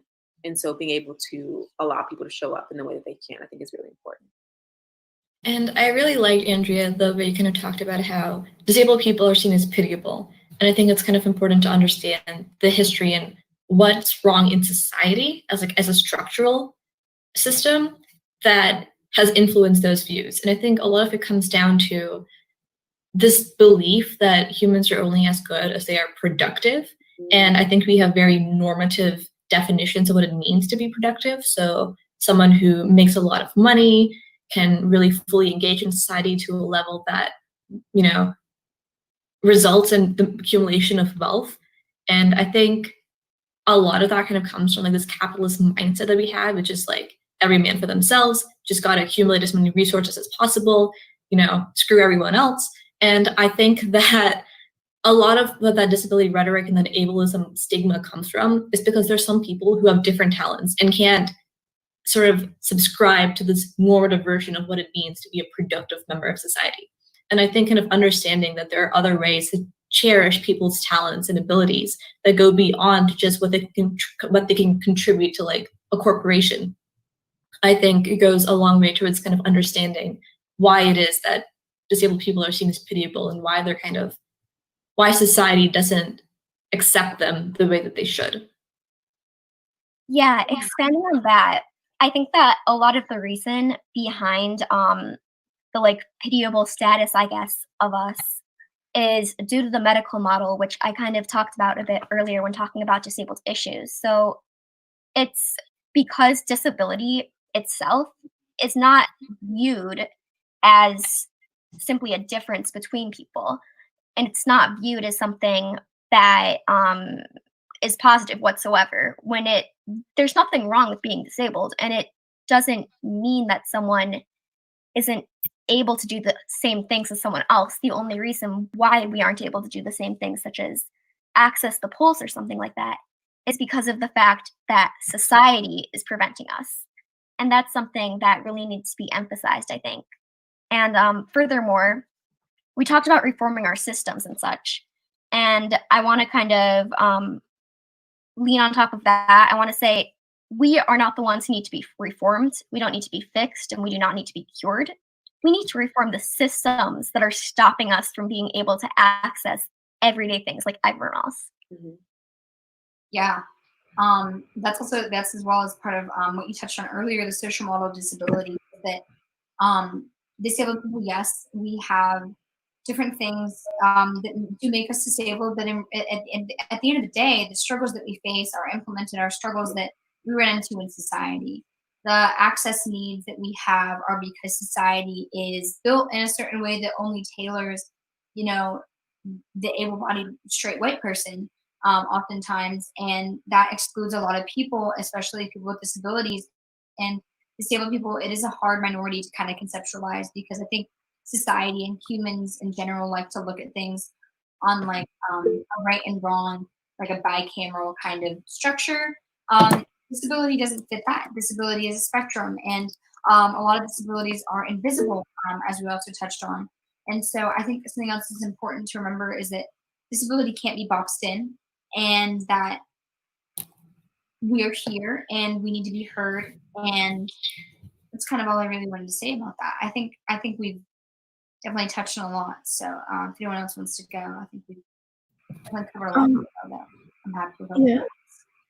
What I was gonna say is, like, talking about the capitalist mindset is also like a colonialist mindset as well, because especially within like indigenous culture, like there's not as much, it's more about the collective. It's about us as a people, and we're rich off of spirituality and not on actual money. And so it's also like definitely a colonialist mindset. And if we're to truly like reform and like break down the system, it means also addressing that part of these systems are also colonialist. Yeah, that is so true. And I think also just building off of like it's not just the system, it's a big, very, very big part of the system. And it's also the stigma. It's like kind of, they go hand in hand. They kind of help each other to continue, I think. And like when I think a lot about the stigma, I was actually listening to a podcast this morning, and it was somebody who's a autistic advocate, and they were talking about how a lot of times they'll get attacked for saying anything positive about their experiences being autistic, and how they think that a lot of it is kind of rooted in this idea that like we must have like this burden or this like stigmatized narrative in order to continue to get access to services, which we don't have a lot of. Like, and so it's like, okay, for people to take it seriously, for people to like want to put funding behind it, for people to want to kind of understand and care and accommodate, there's like a lot of people have this idea that like, okay, we must like frame this as something that like is awful. And it's like, obviously there are struggles with different disabling experiences, and nobody's ever denying that that's not a reality. But also a reality is that not everybody's everyday life is a struggle, and that you're still like a person that has like struggles and triumphs, just like any other person. And like when we get to the root of different issues, when we are able to not just say like, not just slap a label on something and say like you are doomed for the rest of your life, but we're able to kind of dig deep and say, okay, like we need to talk about like what services we actually have in place and what services we need to have in place, and we need to talk about our community and how is our community showing up for our family or for like ourselves or our siblings or, you know, whatever. And just talking about the different ways that support and accommodation and access looks, and talking about, okay, like how can we like, you know, kind of infuse that like strength and that like ability to do stuff in your own way, in your own time, into each and every person. And I think that's really, really important too. So like that's why I'm actually really excited about kind of the work that we are doing, like seeing those different initiatives that we have, and the fact that we're addressing like, you know, the system, and getting people involved in the system in different ways, and also addressing the stigma, because I feel like to address one without the other would be counterproductive, to be honest, and maybe not as like fruitful as we'd want it to be. hmm I forgot to touch upon this earlier, but the stigma and the system and society in general are connected 100% too. So a lot of, or some of the ways that cause society to with the social model, as I was talking about earlier, which is people are disabled due to the organization of society and such. Some of the reasons or causes of society being this way is because of stigmas, prejudice, labels, ignorance, lack of financial independence, colonization, even inaccessibility and such. And so, going back to intersectionality and stuff, I guess there's all of these things are inherently connected in one way or another. And so I think that's kind of important to touch upon. Yeah, and kind of piggybacking off of that, I think one thing that we have kind of hammered in on, I think it's really important to emphasize, is that not all disabilities look the same. And I think that one thing that a lot of people don't realize is that most people have some form of a disabling experience, even if they haven't been kind of labeled with something by society. And that is by no means to kind of discredit the people who have like a diagnosable disorder, but I think it's also important to realize that everyone has some form of disabled experience, or at least most people do. And so to think that this isn't your issue or this isn't your fight or that you shouldn't get involved, I think really undercuts a lot of why this is so important, because I think that the disability rights movement in particular helps everyone in the end. And so I think that's really important to keep in mind, is that even though you might not necessarily be diagnosed with something, I think it's also important for you to realize that this affects you too. Yeah. Yeah, okay, so I know Sam wants to add on to that, and I just want to say one thing too. And I feel like this idea of the everybody kind of being able to have a disabling experience, I've seen a lot of that when the pandemic started. It was like people were like unable to participate in life in the ways they had always known. And a lot of times, or a lot of people who might, like I've known, sorry, my mind is like trying to go 20 different places at once. But yeah, people were affected in different ways. And I feel like it was because of like disability justice and kind of the people out there that were like practicing mutual aid and like doing like all these other things that kind of were helping to sustain the communities in these times, that we were able to like move forward and progress and like thrive a little bit. And then also just like the idea that like, you know, just because you don't necessarily call yourself disabled, like, you know, a lot of people have a diagnosis or have like an experience that has been medically even like identified as a disabling experience, but don't necessarily identify, whether it's because like, I always love to turn to like the deaf community, because they're like a prime example of like a really strong community that kind of exemplifies what my understanding of the social model to be, in that they have an impairment, which is like an impairment of hearing. They have a, you know, I don't want to call it a solution, but like they have a language, which is, you know, ASL, BSL, depending on where you are, the language is different. And they are able to interact with each other in a way that is like not like pitiable, not like I don't know how to frame this and word this in a way that doesn't sound awful. It's like I just realized that might have sounded bad, but like what I mean is that like they are only disabled by their environment when their environment is unable to accommodate them. Like when they are unable to speak with somebody or, you know, sign with somebody in ASL or read captions or access captions, or when they're unable to access like written supports. Like I'm taking an ASL course and like all of my ASL professors have been deaf. And so at one point we literally just communicated about like writing on a sheet of paper, and she would be like signing stuff and then she'd write to tell me what she just signed. And I'm like, I have to sign it back. And then like, it was just this whole thing.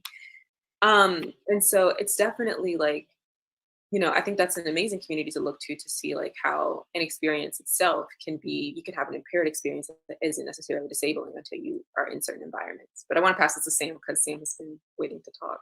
Oh, thanks, Andrea. No, and yeah, that's a really good point as well. I think just talking about like not invalidating people's experiences, because you can have disabling experiences and not necessarily identify, because I think this you know, this community space, like the line that people draw to kind of define disability is kind of new, and especially with the stigma that's still going around, when the medical model is still rampant everywhere. And just because, you know, maybe we here more so support the social model of disability that says, okay, society is really the disabling factor rather than our disability. You know, we do not need to be pitied. We are prideful, and we are here, and society needs to change, not us. It's a social model.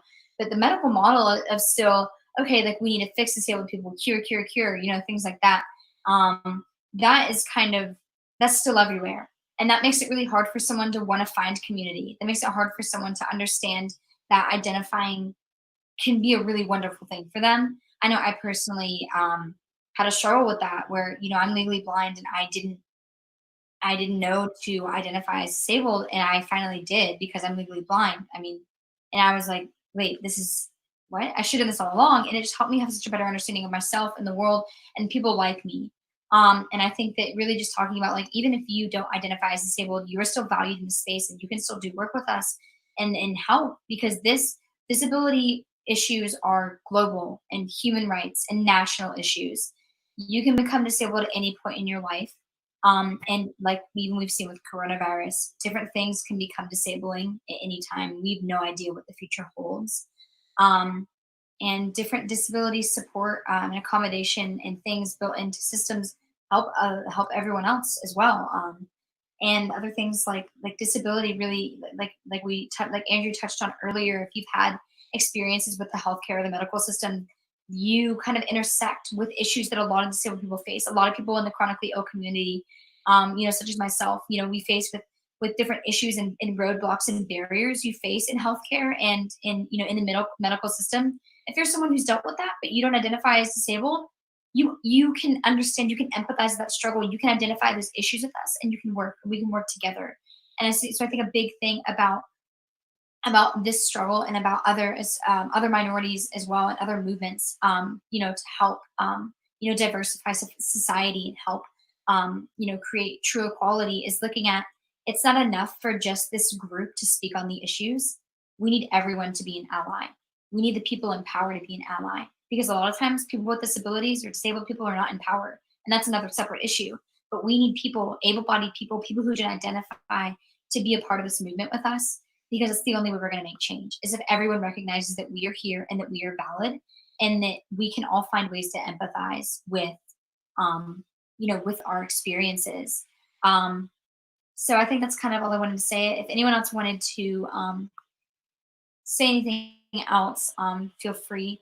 Otherwise, I was thinking we could close out and invite people to reach out to us. Yeah, I mean, I think that's definitely a good point to end on. I want to thank everybody for coming and watching this this panel discussion. Yeah.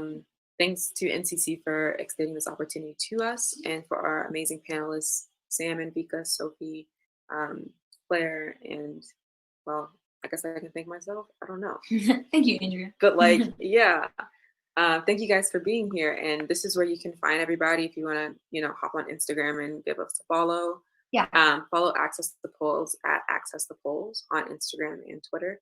And if you are interested in joining Access the Polls, there's a link. It's bit.ly/J join, and then all caps ATP. That's bit.ly join ATP. Yeah. And then I was just going to read out the rest of the handles in case that would be helpful to some people. Cool. So if you want to also follow National Children's Campaign, I'm assuming you already are if you're seeing this, but their handle is at National Children's Campaign. And again, Access the Polls is Access the Polls on Instagram and Twitter. And we also encourage you to, of course, to join there because we're a super fun group of people doing awesome things, I'd say. And then each of our panelists, our Instagrams, my personal Instagram is at It's Samantha Hurley. And then if everyone else wants to, I'll just read them. But Envika's is Envika.426. Sophie is Sophie LEV_. Claire's is Felix_the Activista. And Andrea's is AERDNA Manning. So if you want to speak with any of us on there or reach out, and if you have any additional questions, that's where you can find all of us. But I hope everyone enjoyed this panel, and I hope everyone has a good day. And I'm really glad that we all got to learn and expand our knowledge together. Yeah, thanks for coming. Of course, it was super fun. Thank you. Thank you to our amazing partners, Access the Polls, for that great panel. We are so happy to have them on our team, especially for this week, National Children's Week, and throughout, our work as an organization. If you want to check them out, please visit accessthepolls.org, and the link to join their team if you're interested in getting involved with them is bit.ly/joinatp. Both those are on the screen as well. And yeah, that was a really great panel. I think talks a lot about, so many of the things that we need to be focusing on as, activists, as organizations, as people that care about young people, especially. And so every organization, can and must be doing better to make their content and make their work more accessible. If you missed it last night, we had our panel on children's health and healthcare.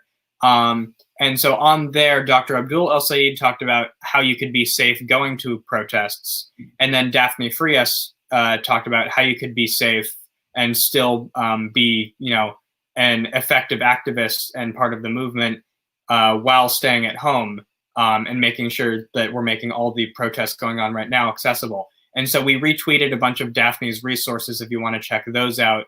About making your online graphics and content accessible, everything from colors to fonts to the type of language.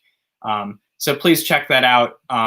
Really make sure that as an organization, if you're doing this advocacy work, you're making sure that it's accessible to everyone and everyone can be part of this movement. So next up, we have a super great treat for you all.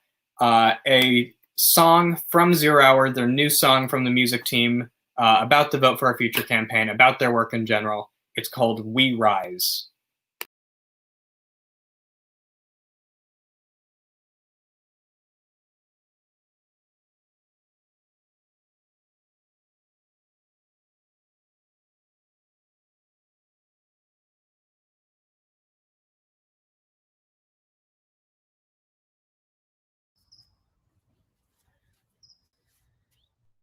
Hey everyone, my name's Ariel and I'm the music director at 0 Hour.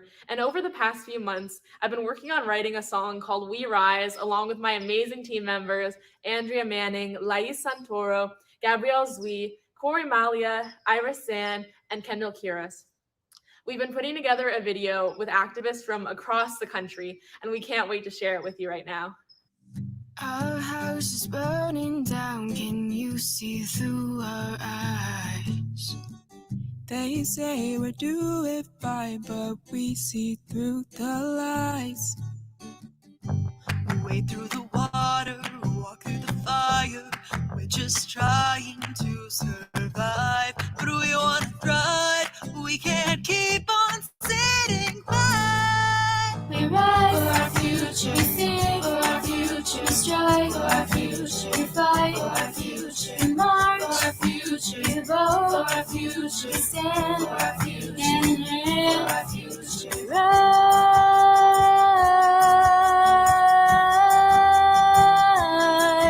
we rise.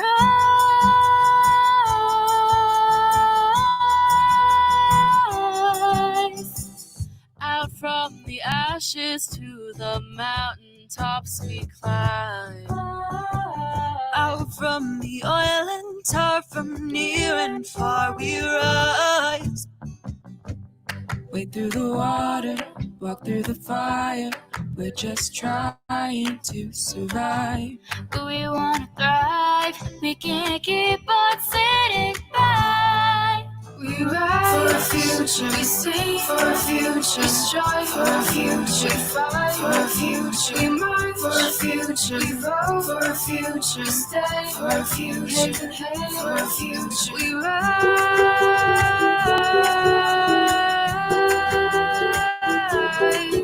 we rise.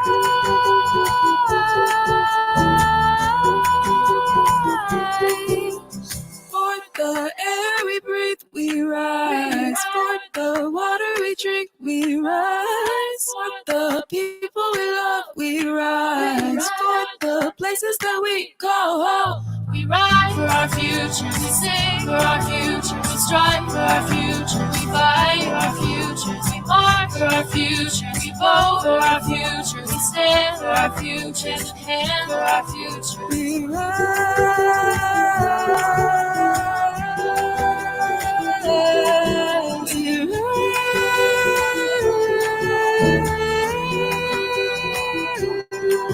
We run for our future, we sing for our future, we strive for our future, we fight for our future, we march for our future, we vote for our future, we stand for our future, and for our future. We rise. We rise.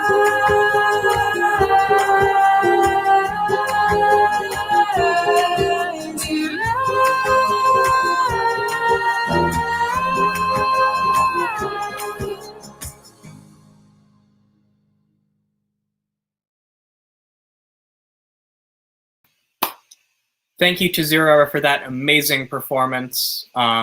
Please check them out at thisiszerohour.org and at thisiszerohour on all of these social media platforms. Again, we are partnering with them on our Vote for Our Future campaign, and aimed at increasing youth voting and getting young people talking about the issues that impact their lives. So if you want to check that out, visit voteforourfuture.org with the number 4, future.org. Yeah. And so next up, we have an amazing new panel on youth voting, moderated by one of our NCC youth organizers, Samaya Rahman. And so we have a great panel, Caroline DeWitt, president of Rock the Vote, Philip Hinkies from Every Vote Counts, Yessie Burgess from the Y Vote team from Next Generation Politics. We have Durja, the co-executive director of Generation Z, and Brianna, the founder and CEO of Generation Vote. So without further ado, I give you our youth voting panel.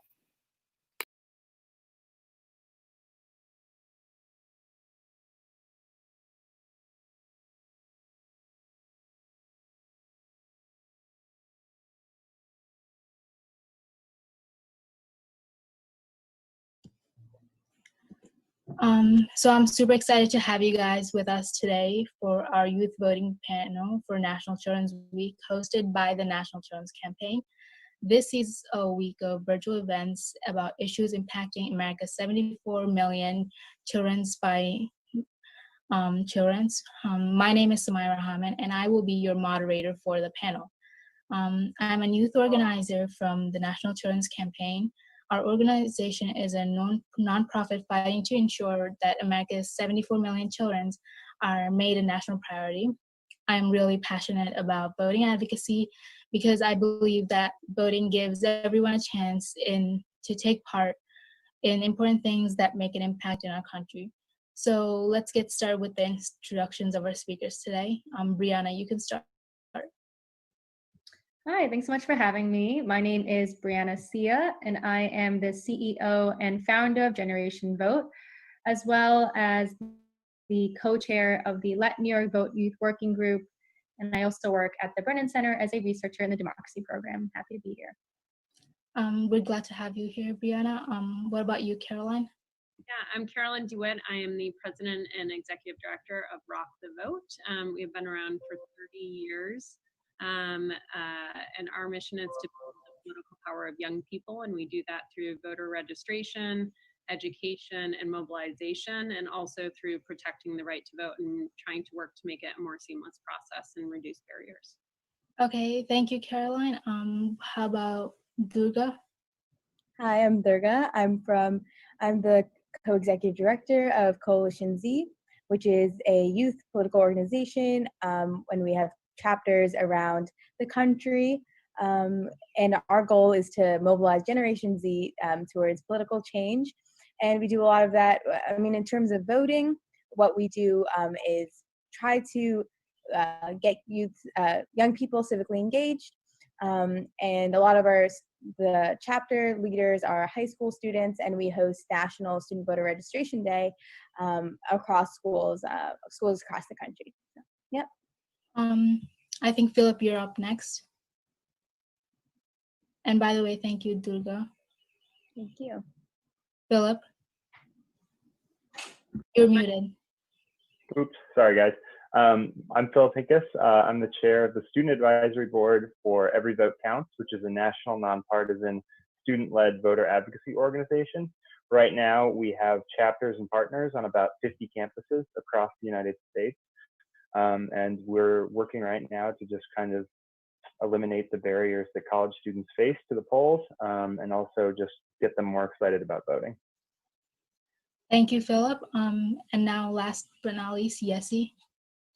My name is Yessie. I'm from YVO, New York, and I'm currently a facilitator. I've been in YVO since 2018. I was a member, and now I'm a facilitator. I get to work with high school students all around New York City, and we really connect with them on what issues they care about and what they can do inside the ballot box and beyond the ballot box, because we know we have a very young group of people that are about to vote. So we're trying to challenge them to see what they can do when they're not in the ballot box and what they can do while they are at the ballot box. Thank you for that, you guys. So I'm really excited. So let's get started with our questions. The first one is for Caroline. Right now, I believe that there's a racial and age gap among voter participants. So how does it relate to like the big issue of voter suppression? Yeah, so one of the things that we talk about a lot is young people vote at lower rates than older voters do.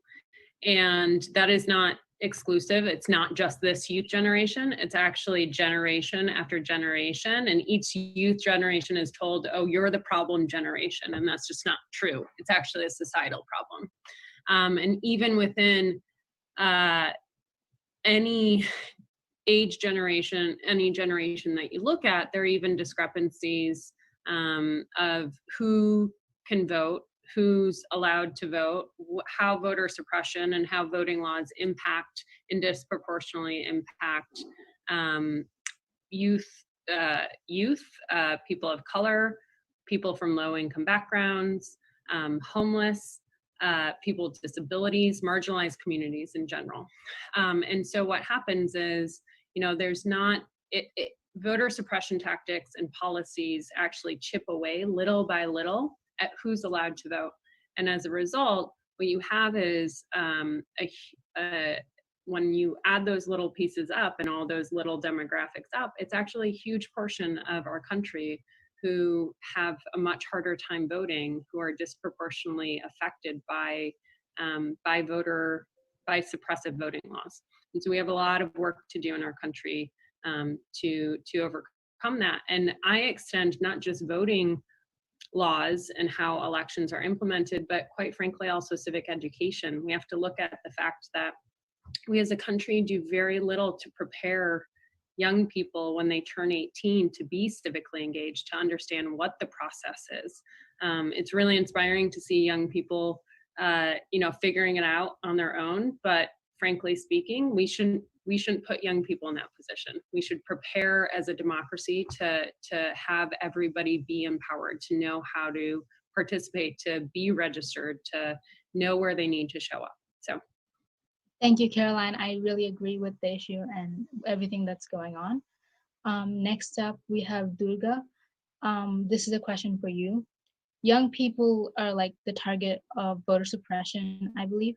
So how can we change that so that more young people will be encouraged into voting in the future? Yeah, I mean, in New York State, we just got voter pre-registration passed. So that's when 16 and 17-year-olds can pre-register, and by the time they're 18, they can vote in elections right away, which takes away that layer of when you're 18, now you have to go and register. So that's something that we as a organization campaign for, and so many people in New York like spent so much of the time. I see Bree nodding. I'm sure they were a part of that effort.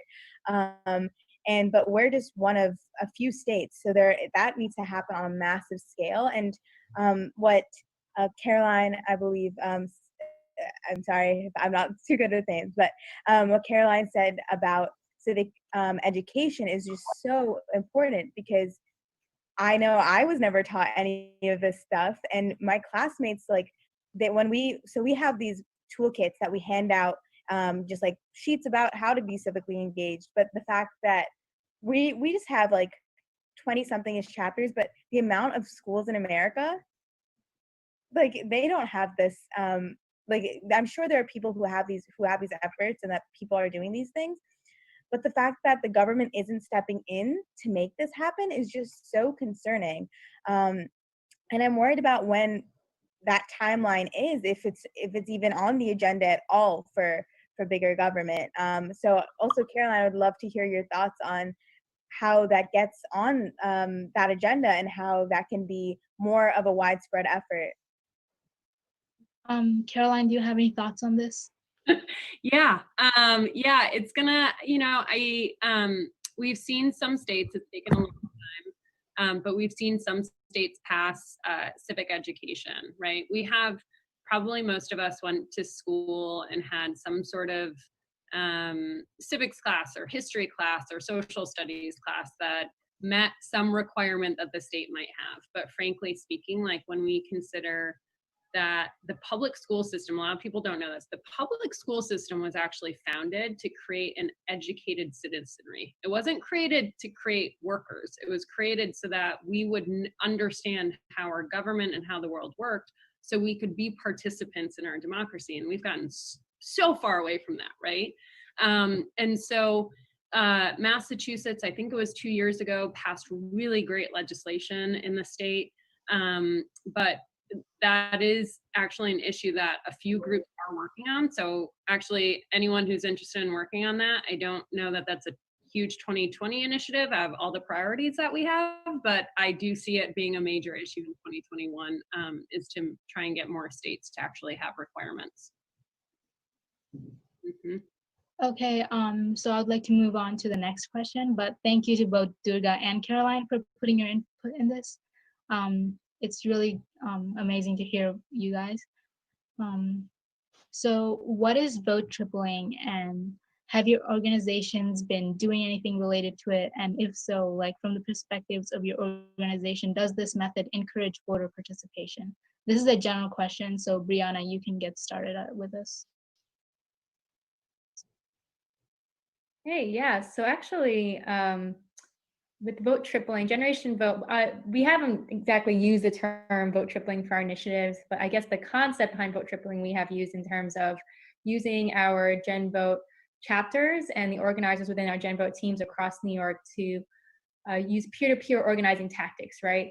We believe that, at least with Generation Vote, if you want to create a strong civic engagement culture on your college campus, that cannot just be started by one person, right? That one person needs to be supported by a strong team of students who are trained and supported by organizations like Generation Vote and Rock the Vote and YVO and all the other orgs on this call, to develop these civic education campaigns and get involved in local politics. So we don't exactly call it vote tripling per se. I know that there is a vote tripling initiative that exists. I've come across their organization and their founders, so happy to open the floor to folks who are more familiar with the vote tripling concept. And before I do that, I guess in terms of clarifying what Generation Vote does, at least in New York State, what we do in Gen Vote is we aim to build an army of young people to stop the youth voter suppression crisis, advance youth-friendly democracy reforms that empower all voters, and transform the way young people engage in local politics through the Gen Vote model of engagement. And so the vote tripling concept can be infused throughout all aspects of the model, and it's super important, especially with the upcoming primary in the 2020 elections. So happy to open it up to other folks that actually are using vote tripling and more familiar with that initiative. So well, thank you, Brianna, first of all. And does anyone have any input on this? I can go ahead. YVOL actually does do vote tripling, where we ask our youth to do outreach.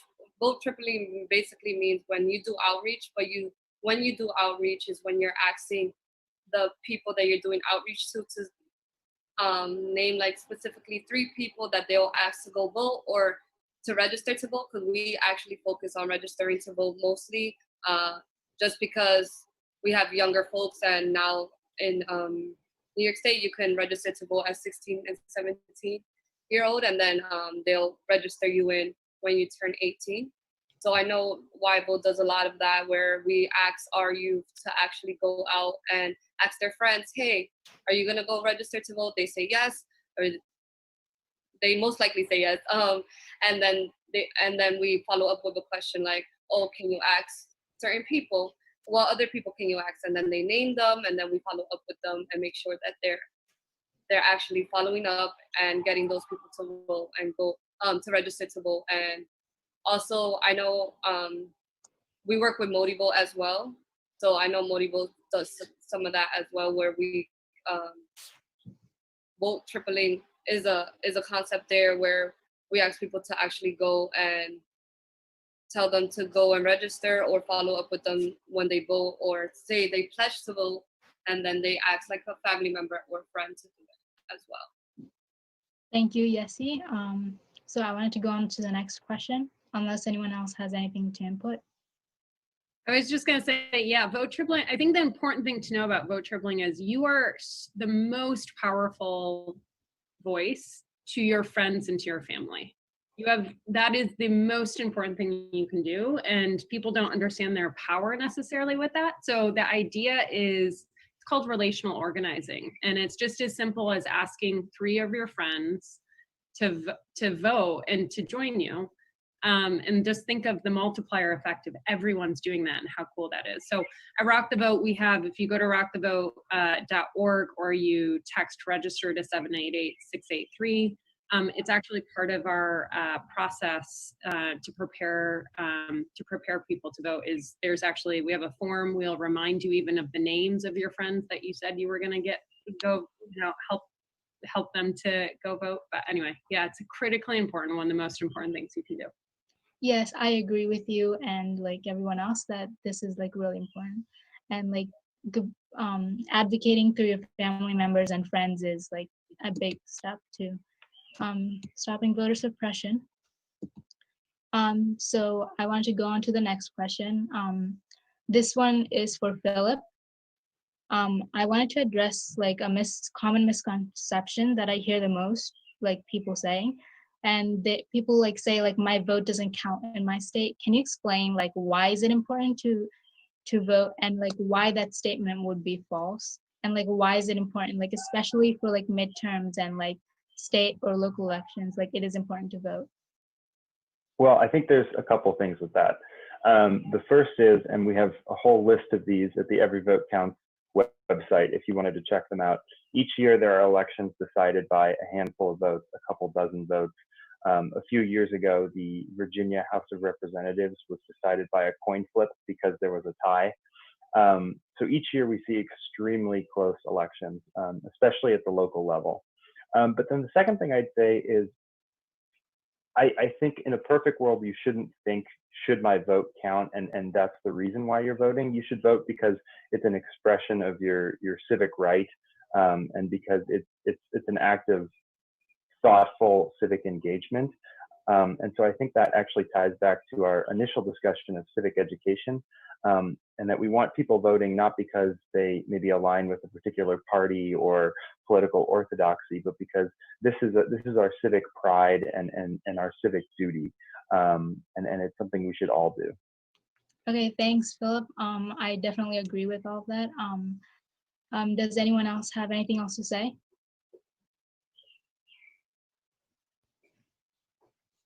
Okay, so we'll be moving on to the next question. This one is for Yessi. The main reason why people don't vote is registration and going to polling places. How can we improve this, and what steps will or should be taken to make voting at home more accessible? This is a very important question to me because I was just on several calls about OVR. I actually did a town hall. I was speaking with a lot of elected officials about this.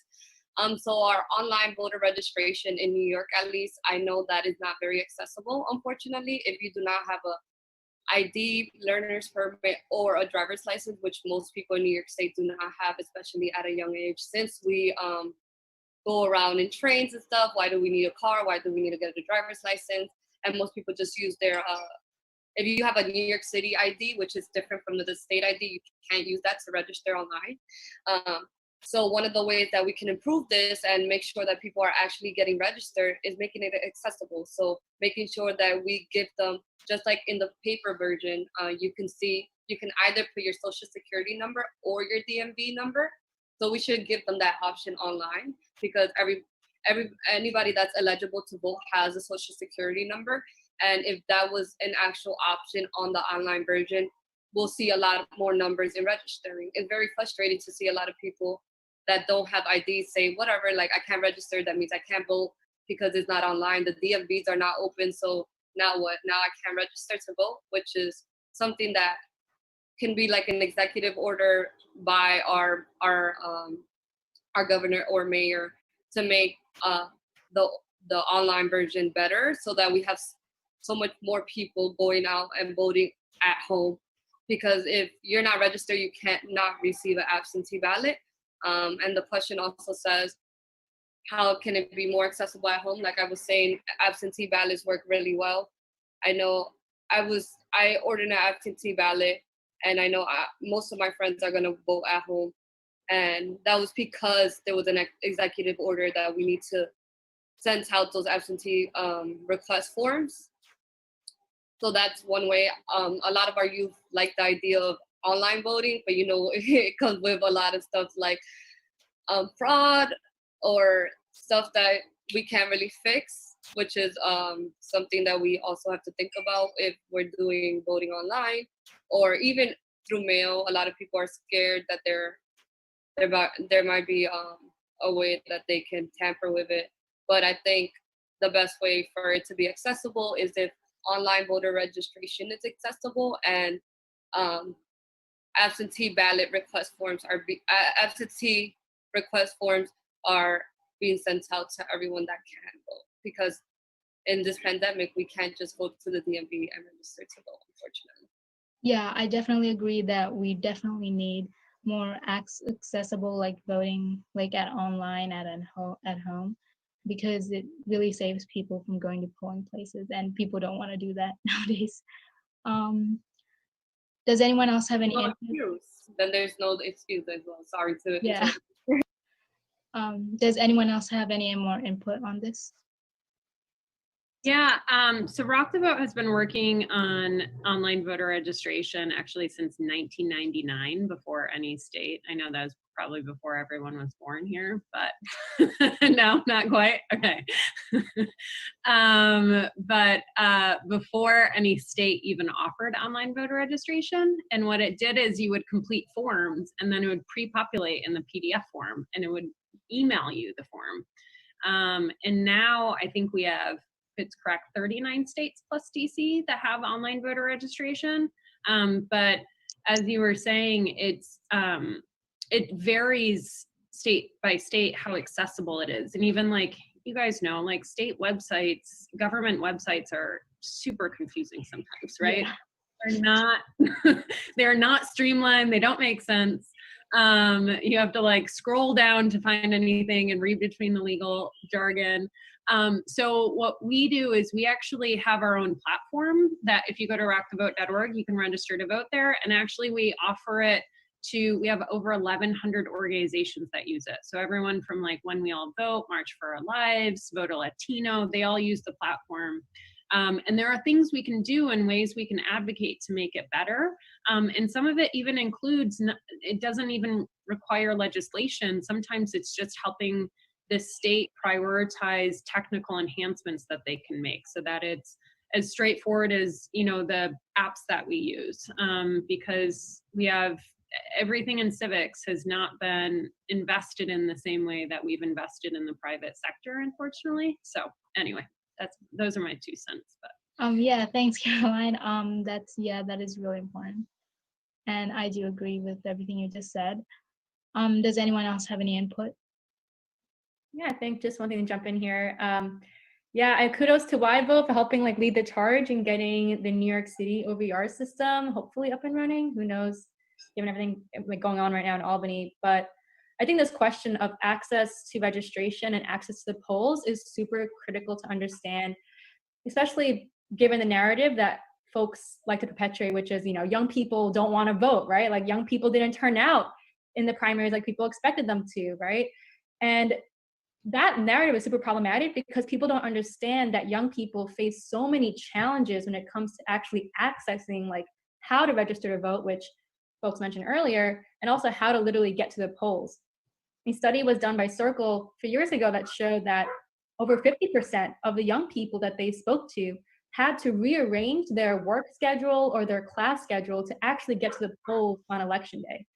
And so I find that this question is super important. There's so many things that we can do to make elections more accessible, particularly for young voters. Things like beyond OVR, automatic voter registration, right? Why isn't it that every young student isn't automatically registered to vote as soon as they turn 18, right? Which in my opinion should be lower to 16. That's another conversation.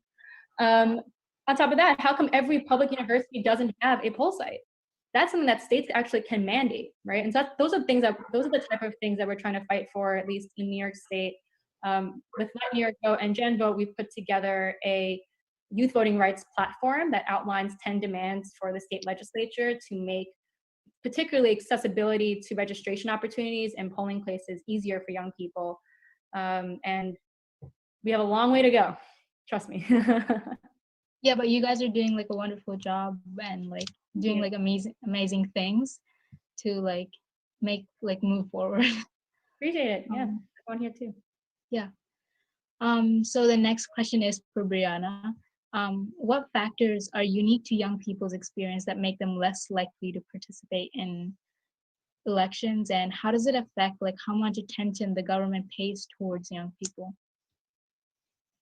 Yeah, so that's kind of related to what I was just right? So that's a good segue. And happy for folks to jump in as well. There's a lot of factors, right? I think one, starting even from primary school and middle school, like looking at the opportunities to actually understand the civic process, right? Which is what Caroline was talking about before. I have students that I've worked with in high schools that tell me that in some, depending on literally where you live, like your zip code, some schools have really awesome voter registration opportunities and their classes are super engaged in this work. And then next door, the schools aren't, right? Because they don't have as many resources, right? Their schools don't prioritize educating their students about how to register to vote, whether it be through pre-registration or, you know, actually casting your absentee ballot if you're 18 years old. So like starting from the schools, like we got to make sure that no matter where you live as a young student in the United States, you have access to an equitable civic education. Once young people go to potentially universities or colleges, there's a lot of barriers there because that's the first time that some folks are leaving home for the first time. And so we are a super transient population as young people, both when we enter universities, community colleges, and even when we graduate, right? And so a lot of these systems in place, like these registration systems, make it harder for folks who are constantly moving to either update their registration information or to even receive ballots in the first place, right? And so I think a lot of these issues are particularly compounded with young voters. And then the one final thing I'll note is that, you know, people notice young people, you know, rock the vote, right? In 2018, shout out to Rock the Vote. So as a result of that, state legislatures across the country actively put in place voter suppression laws that targeted young people, both in the West Coast, the East Coast, North and South, right? We see this all across the country. And so those laws that make are like particularly made to make it harder for student voters to actually make their voices heard. And that is another big piece of the narrative that is often missing when people talk about young people didn't turn out to vote. And we saw that happening in the primaries just this past 2 months ago. So hopefully those are at least all the issues that I've been thinking of a lot of, but there's a lot more that folks can touch upon as well. Does anyone else want to add anything that they think is important? Yeah, I was just gonna agree with Brianna, because I know YVO is doing a civic education campaign, and it really frustrates me that I went to high school and I didn't learn any civics until I joined YVO. So I had to go out of my way to learn civics. Like, we need to like dismantle all this government classes that only teaches us about the 3 branches of government. Like, we need reform in those classrooms. There's no way that someone's gonna go out to vote if they don't know what voting means. There's no way people are gonna go register if they don't see the issues at hand. Like, I don't see, at least in New York, there's not many classes that teach you current events, which is super annoying. And you're just learning, yes, we need the historical facts, but we also need to know what's going on now, because that's what we're voting for. We're not voting for things that are going on in the past. Yes, we need the foundation of the historical factors, but we also have to know how we can register to vote. Some people didn't even know that there was an online version. Like, that's something that should be shared in our schools. Like, I had to push for my school to have like an advisory time where we learned about what it means to be voting. Because I know like it should be as important as anything else we learn in school, because it's something that we have to deal with, just like the one finance class they give you or economics class they give you in high school. There should be one class where we learn about strictly like our civic duty. What does it mean to be a citizen of the United States of America? But yeah, civic education is really big. So I just wanted to voice that. Yeah, does anyone else want to add anything else? I would just jump in real quick. I think we should also be looking at beyond the government, private actors. One thing EVC, Every Vote Counts, has been working a lot on is getting more corporations to offer time off to vote. Because if you're a young person working an entry-level job that has crazy hours, you probably can't have time to go to work. I mean, to go vote with your work schedule. And a lot of companies, you know, at the onset of a job will say what their values are, but for many companies, having employees that are thoughtful, engaged citizens is not one of those values. So I think we need to make governmental change to our civic education, but I also think we need to look at businesses and see what role they play in inhibiting young people from getting to the polls too. Well, and I would add on to that and say not just how they inhibit, but companies have I don't know if you guys have noticed, companies have a ton of power in our country, a ton of power. And they're actually the ones, quite frankly, that even pushed to get Martin Luther King Day as a holiday. Companies have a huge amount of power. And if we can get them to understand not just giving time off, but educating their employees and pushing for civic education and pushing for access to polls and understanding these issues that are affecting the American people, but also their employees, then actually we've gained a lot of power to be able to make these changes too. Yeah. I was just gonna say I definitely agree with that, especially since there's so many nonprofits that can go into these spaces. They should use us, since we have this knowledge, and use us to have these workshops, just like they have workshops about other things. But yeah, I think that's such a great idea where there should be civic education inside the workspace, because they do offer workshops about other things like I know there's like motherhood workshops in corporations and other stuff, so that could just be an add-on to like people having to do that workshop just so that they're well informed. And if CEOs cares enough to put that in place, then the employees will. So I think that's important. Yeah, it is really important to have like civic education like in our schools and businesses and like nonprofits. That way like people can learn from it as they're learning about stuff that they're interested in. Is there anything else you guys would like to add, or do you want me to move on? Okay. So for young people looking to get involved with voting advocacy or civic engagement, where is the best place to start? And this is a general question, so like all of you can answer it. Sign up and join Every Vote Counts, Next Generation Politics, Coalition Z.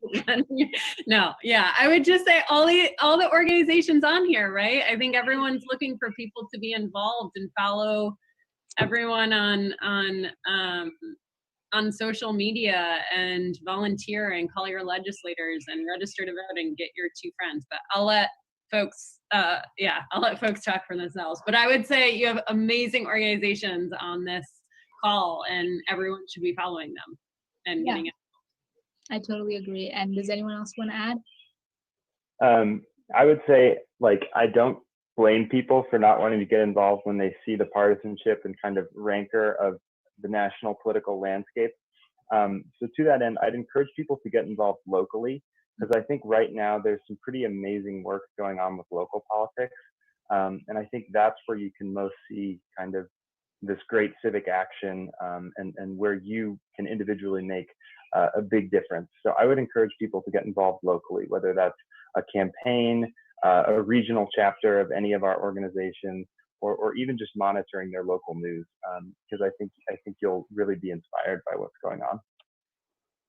Yeah. I'm sorry, who was talking? Yessie, sorry. Yeah, okay, you can go. I'm sorry. Philip, I definitely agree with that. There's community boards out in your neighborhood that you can join and that you can come into the meeting. I haven't been to one, unfortunately, but I'm going to the next one when this pandemic is over. I know they're hosting them online, so I was able to see some online. But yeah, starting in your community, I use a neighborhood app called Nextdoor, and you can like check out what your neighbors are doing and seeing what they think about what should be changing. There's also something called participatory budgeting, which a lot of neighborhoods in New York use, and we're deciding on budgets for our neighborhood, like fixing the streets up or putting the time of when the bus is coming, little stuff like that help make it accessible for the citizens in your neighborhood. So I think that's very important. So I'm glad that Philip brought that up, and I definitely agree. If young people can go ahead and go into the community boards, I know you can be a community board member by 16, I believe. I might be wrong, but I think it's 16. And participatory budgeting, you can also be a part of very young. We do a collaboration with Coro a lot, and they work on participatory budgeting with folks. So I know there's a lot of things that people can get involved with when they're young. And like Rock the Vote said, just join one of our programs as well, or like ask your administration in your school if they know of any civic programs that they can join. Yeah, I think that's wonderful. Brianna, do you have anything to say? Yeah, just amplifying what everyone else said. Rock the Vote also has awesome resources on their website, so can't emphasize that enough. Check them out. We've used your website at GenVote, so kudos. And yeah, I think another thing I would add that we're trying to get more attention to, at least within Let New York Vote and New York State more broadly, is if you are interested in actually learning how the elections process works, you could become a poll worker, right? I think this pandemic shows that we need more young poll workers out in the field if you feel comfortable and safe and able. That's something that I think is going to be super important in November in the upcoming election. That also emphasizes the importance of making sure that we push our legislators to make sure we have safe elections, right? So we're not putting our young poll workers at risk. But like you can get involved, and that's something that I'm super interested in pushing, as well as getting young people involved in election protection efforts so we can educate our peers about our right to vote. So those are also 2 additional ways that you can get involved in, and all of our orgs touch upon them. Happy to provide resources after this call. And yeah, just get involved. The time is now. Yeah, National Children's Campaign also uses like stuff from Rock the Vote to on our website, and we have a bunch of stuff there, and we have like a whole group committed to civic engagement and everything that's related there. So even if you join National Children's Campaign, then yeah, that could also be part of, like, we're also part of civic engagement. So is there anything else you guys would like to add? I was just gonna say I'm a poll worker, so yeah, that's a great idea. Also, you can be a census worker, so that's another way that young folks can get involved. So if people want to be a census worker, if they don't get into the poll worker, I think that's a great way to get involved, and it's very easy to become a poll worker. So I definitely agree. Thanks for bringing that up. Yeah. So thank you guys. Is there anything else you would like to say about this topic? Can I ask Durga what her advice would be for someone who's too young to vote? You're on mute, sorry. Thank you. I was wondering like what was happening. Okay. So yeah, that's a lot of what we aim to do. We have a bunch of different initiatives through youth councils. That can be either through creating, well, for our chapters, creating a youth council with your local elected official to inform them on policy and also learn about policy yourself. And now we have a more national youth council that application just closed, but I would have said apply, but I'm sure we're going to have another round soon. But when elected officials contact us, we basically advocate for our own opinions and our own takes on policy, which is so important when you're at this age. And then also, like, reaching out to your elected officials is so important. There are so many campaigns you can work on, especially right now. So many seats in like local state senates and state house of reps, state assemblies. There are so many things that you can be doing right now, and also just reading. That's something that, so when you're actually of the age, because as we were saying, there's just this huge lack of civic engagement education. Unfortunately, it does put some pressure on you to go out and seek those materials. There's stuff on our website, and I'm sure on the other websites, which hopefully will be provided at the end of this, to go and actually understand what's going on in our current situation and how you can, in the future, use your vote in a way that you want to be represented. Okay, thank you. And thank you guys for joining me today. And I'm really happy that you guys could speak to us about such an important issue. To everyone who's watching this, please keep connected with these amazing panelists and the work that they are doing.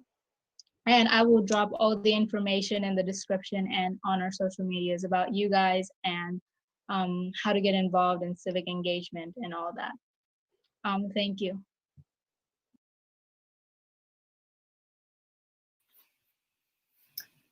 Thank you to all of our panelists and to Samaya for moderating that amazing panel. If you want to register to vote today, the link's on the screen right now, bit.ly/strike then vote. Please get involved and join us. And yes, at National Children's Campaign, we are also practicing vote tripling. And so please, if you're an adult, please register to vote and commit to getting 2 other people registered to vote. If you're a young person, your job's a little harder because you're not old enough to vote. So you have to commit to getting 3 people in your life to register to vote. There's 74 million children in the United States. If every single child in the United States got their loved ones, their parents, their doctors, their pediatricians, their coaches, their teachers, their mail carriers, anyone like that, if every single person who cared about kids was voting like they cared about kids and voting and taking action, this country would be a much different place. And so I really encourage you all, register to vote, bit.ly/strike then vote. It's in the comments on YouTube and Facebook, so you can copy and paste it. It's on the screen right now, so please check that out. Up next, we have a awesome video from our partners at Future Coalition.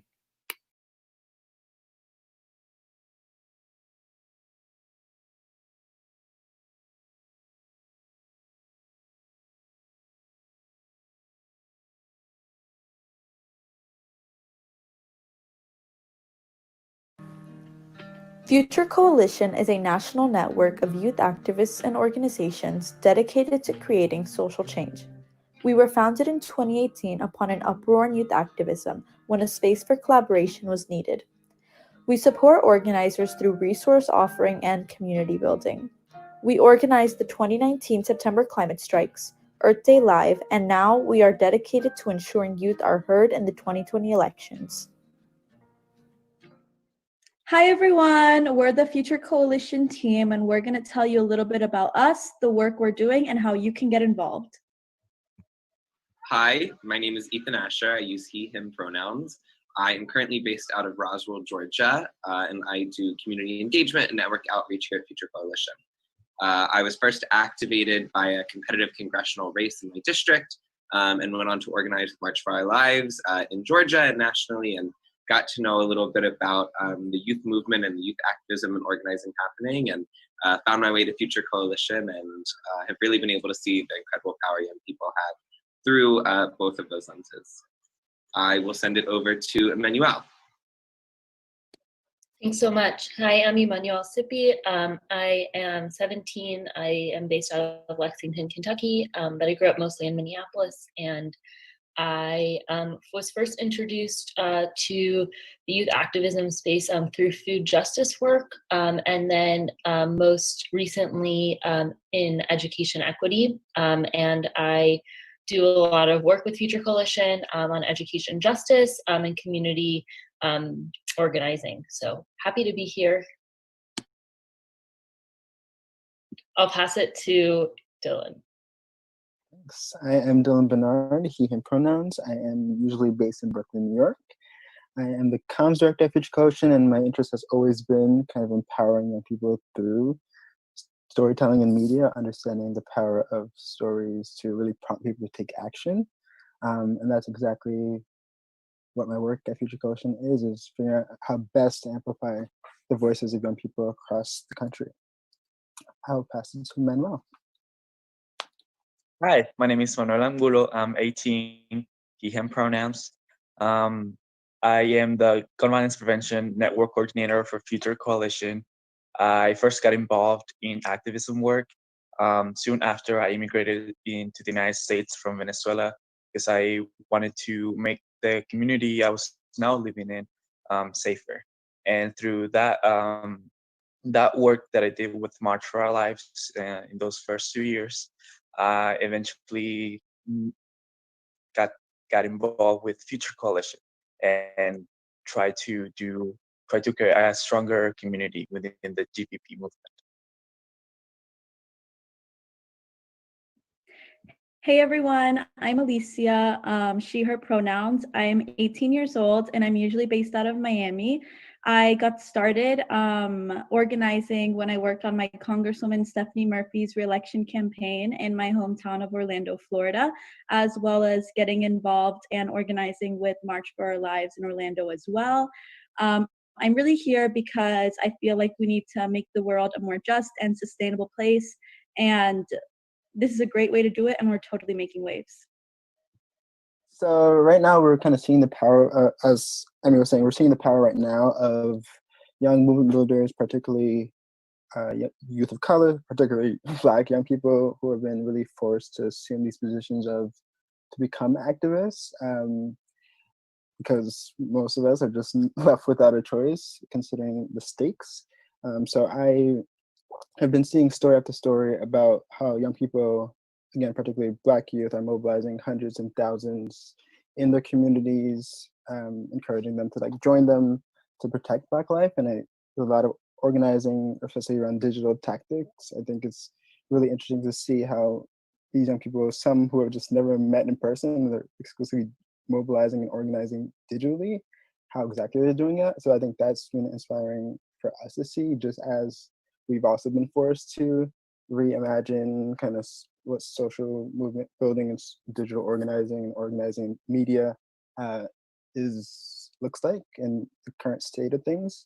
And then just for me, I think this has really pushed me to challenge myself, and even in the spaces that we're in, even more intentionally, to make sure we're consistently leaving that door open and ensuring it stays open for voices who are often not left, who are often not allowed for whatever reason in the rooms that we are often allowed in with our adult allies and beyond. So I think this has been kind of once again another wake-up call for the need for transformative change and to reform, and just to reimagine what our future can and should look like.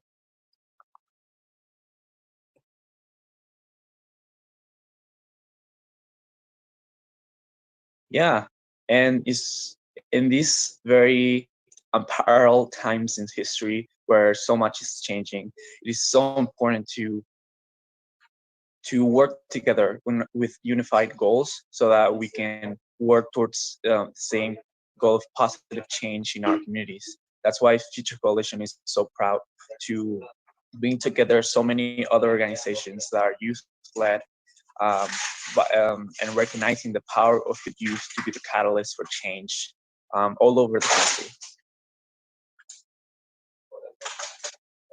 Yeah, Manuel, I remember back in March when we were talking about, our in-person plans for Earth Day in terms of, convening youth and coming up with our demands and all of these things occurring in person. And then, when COVID-19 happened, it was totally unexpected. None of us really knew how to react, and we were really in uncharted territory. But I think it's totally incredible how we really saw youth step up and really display what it means to be the digital generation and the digital natives. In this sense, I think we were really able to show what we can do with technology and how we can do organizing virtually, from Earth Day Live to our social community series, which is a digital series of hangouts and webinars, to all of the different things that we are building off of that. I think it's incredible how youth has really stepped up to the plate and redefined protesting and organizing to make for a virtual time.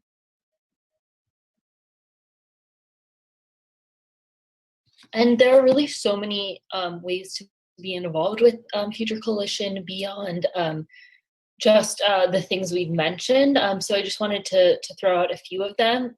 One being to follow us on socials, Twitter, Facebook, Instagram, TikTok. We're pretty much everywhere as @Future Coalition or Future Coalition.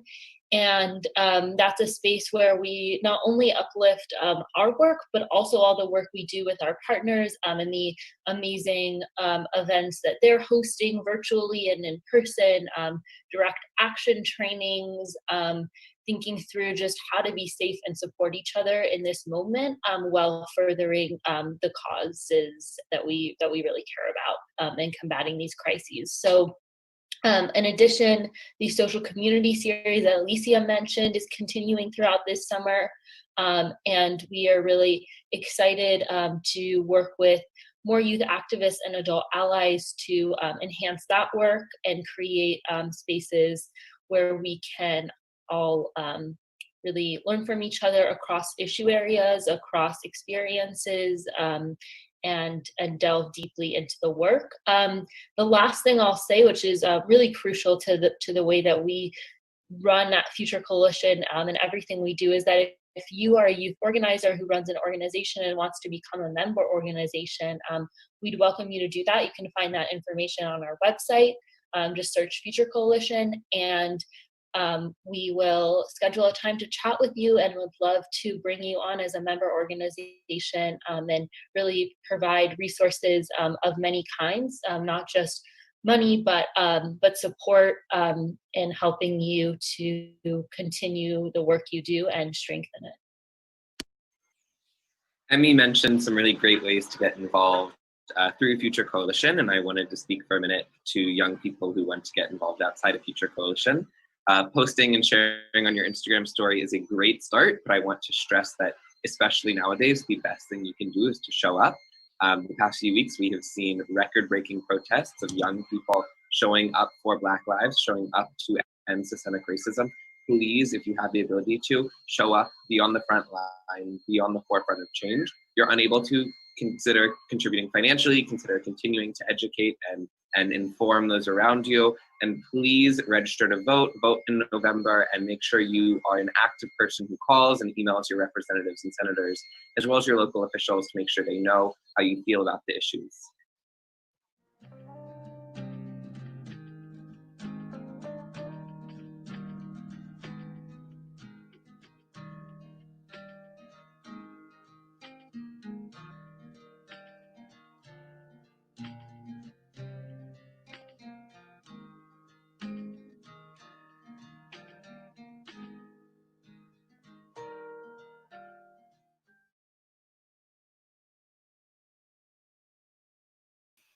Thank you to our partners, Future Coalition, for that amazing short little panel. Please check them out, futurecoalition.org. They do some amazing work, and we're so honored and blessed to have them as our partners. Keeping in mind with partners, I want to quickly acknowledge all of our amazing partners on this week. These are just some of the amazing groups who have helped put on panels, promoted on social media, sent in videos, and help us in all our work and all our campaigns. Huge thanks to all of them, especially Goal 17 Media, Parentology, our media partners.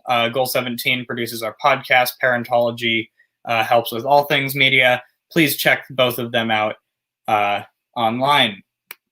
Yeah, one thing that Ethan said on that panel at the very end was make sure that you go to protests. However, for many people, that's not accessible. So please check out our panel from last night, as well as our social media. We have tips from activist Daphne Frias about how you can support protests if you're not able to be there in person. I know it's a pandemic. People want to stay safe. And so there are ways to support, whether you're putting yourself on the line and going there in person or whether you're taking action at home. So please check that out. So next up, we have an amazing panel from our partners at Civic Stage. So I'm going to let them take it away.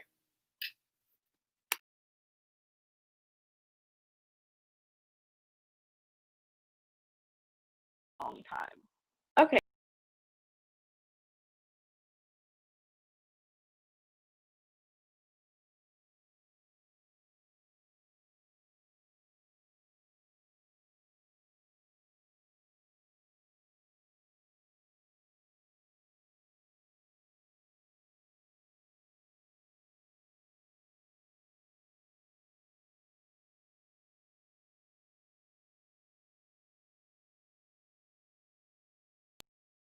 Hi, this is Civic Stages. We are a youth-led organization focused on civic engagement and education. And we're going to go around really quick and give some introductions. My name is Amanda Jones. I've been with Civic Stages for about 4 years now, and I am a college freshman. I'm going to Temple in the fall. I'm Anya. I'm also a senior at Obama. Well, technically about to be a college freshman at Case Western. And I've been with Civic Stages since the fall. And yep, that's about it. Hi, I'm Piper. I'm about to be a freshman at University of Pittsburgh, and I've also been with Civic Stages since the fall. Hi. Go ahead. Hi, I'm Gabby. I'm going to be an incoming freshman at North Carolina A&T in the fall, and I've been with Civic Stages since this past fall. All right. Hi, my name's Asta. I'm a rising junior at Pittsburgh Obama, and I've been with Civic Stages since the spring. And hi, I'm Linnell. I'm going to be an 11th grader at Obama, and I've been with Civic Stages since about, I would say, spring too. Yes. All right, that is everyone. We are very happy to be a part of National Children's Week campaigns panels, and we thank you for this opportunity. And now we're just going to hop right into our questions. So, how do you guys think voting affects youth? Ooh, that's a good question. Voting affects everyone, really. But voting affects youth specifically because, the people that are voted into office, they make decisions about education and stuff, and curriculum and where funds are going to go. And I think that affects youth, directly. Yeah, and even though youth can't necessarily vote until you're 18, obviously, like Asta said, it still has direct impact on your life. So it's something you should definitely care about. Yeah, and for youth who are 17 turning 18, who are looking on the brink of about to vote, I can't really vote just yet, it affects them a lot too, because they're becoming adults. They have to learn about things like that. So voting can be essential for their everyday lives. When I think about how does voting affect youth, I think about us and how we came into 9th grade, and it was the start of a new presidential election, and we knew that this president was going to shape the next 4 years of our lives. And how the country looked leading up until when we went to college, and how we had absolutely no say in it.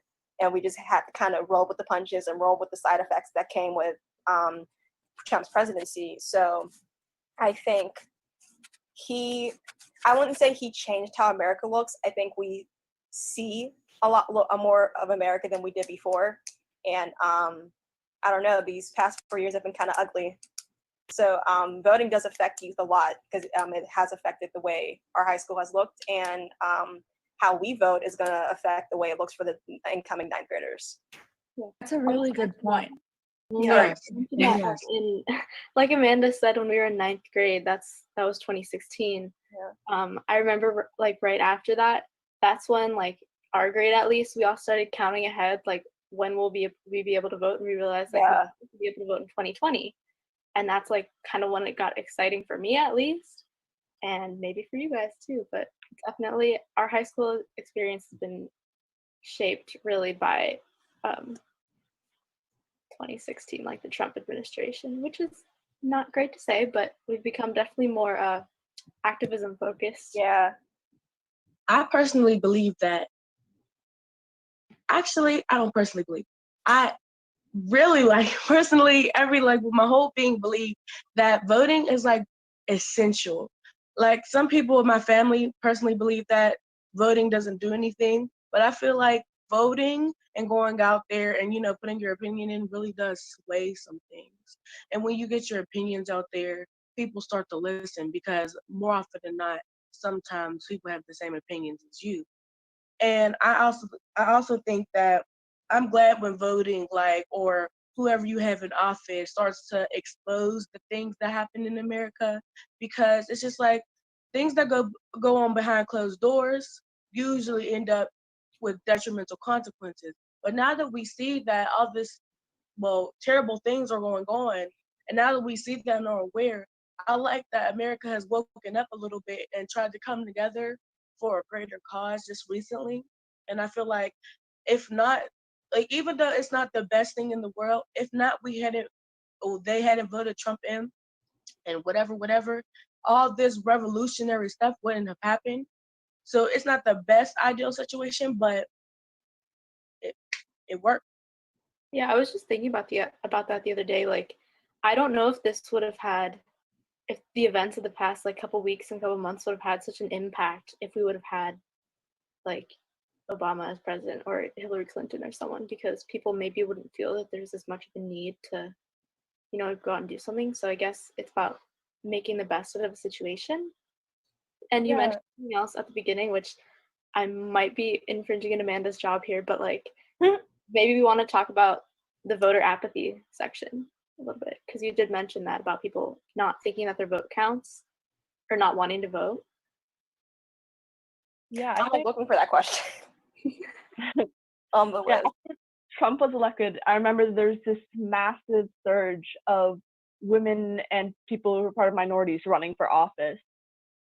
Especially even in like local elections here in Pittsburgh, there were so many like moms and people who had just been running non-political jobs who knew that this was a point in time where they had to get involved in politics and make a change with the world around them. So I think that's an important step against voter apathy. And yeah, since we're already just broaching the topic, I guess I found the question. What causes people to be apathetic about voting? They just don't think their vote counts. There's like, I don't know how many people, but there's a bunch of people in America, and they think like, what's one vote gonna do?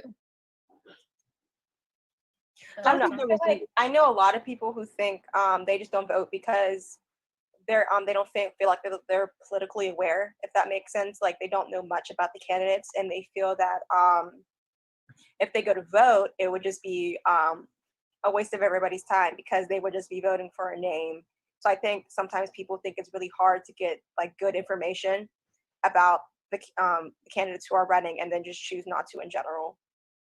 Yeah, and even if people do think their vote counts, some people might just be like not thrilled with, I don't want to say not thrilled with the candidates, but sort of just I don't know, there's a word I'm looking for, but I don't know what it is. I guess just not impressed with the general state of what the government is like or what their local politicians are like or things like that, where they think even if I do vote, it's not going to make a difference, or even if I do vote, it's still just further entrenching something that they don't like.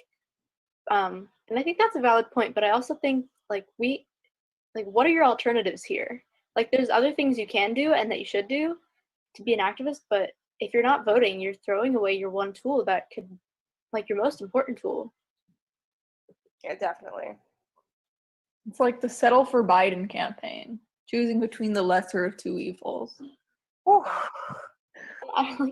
That makes me scared, because we had the lesser of two evils conversation in 2016, and we saw where that got us. So I don't want to encourage that, even though everyone understands.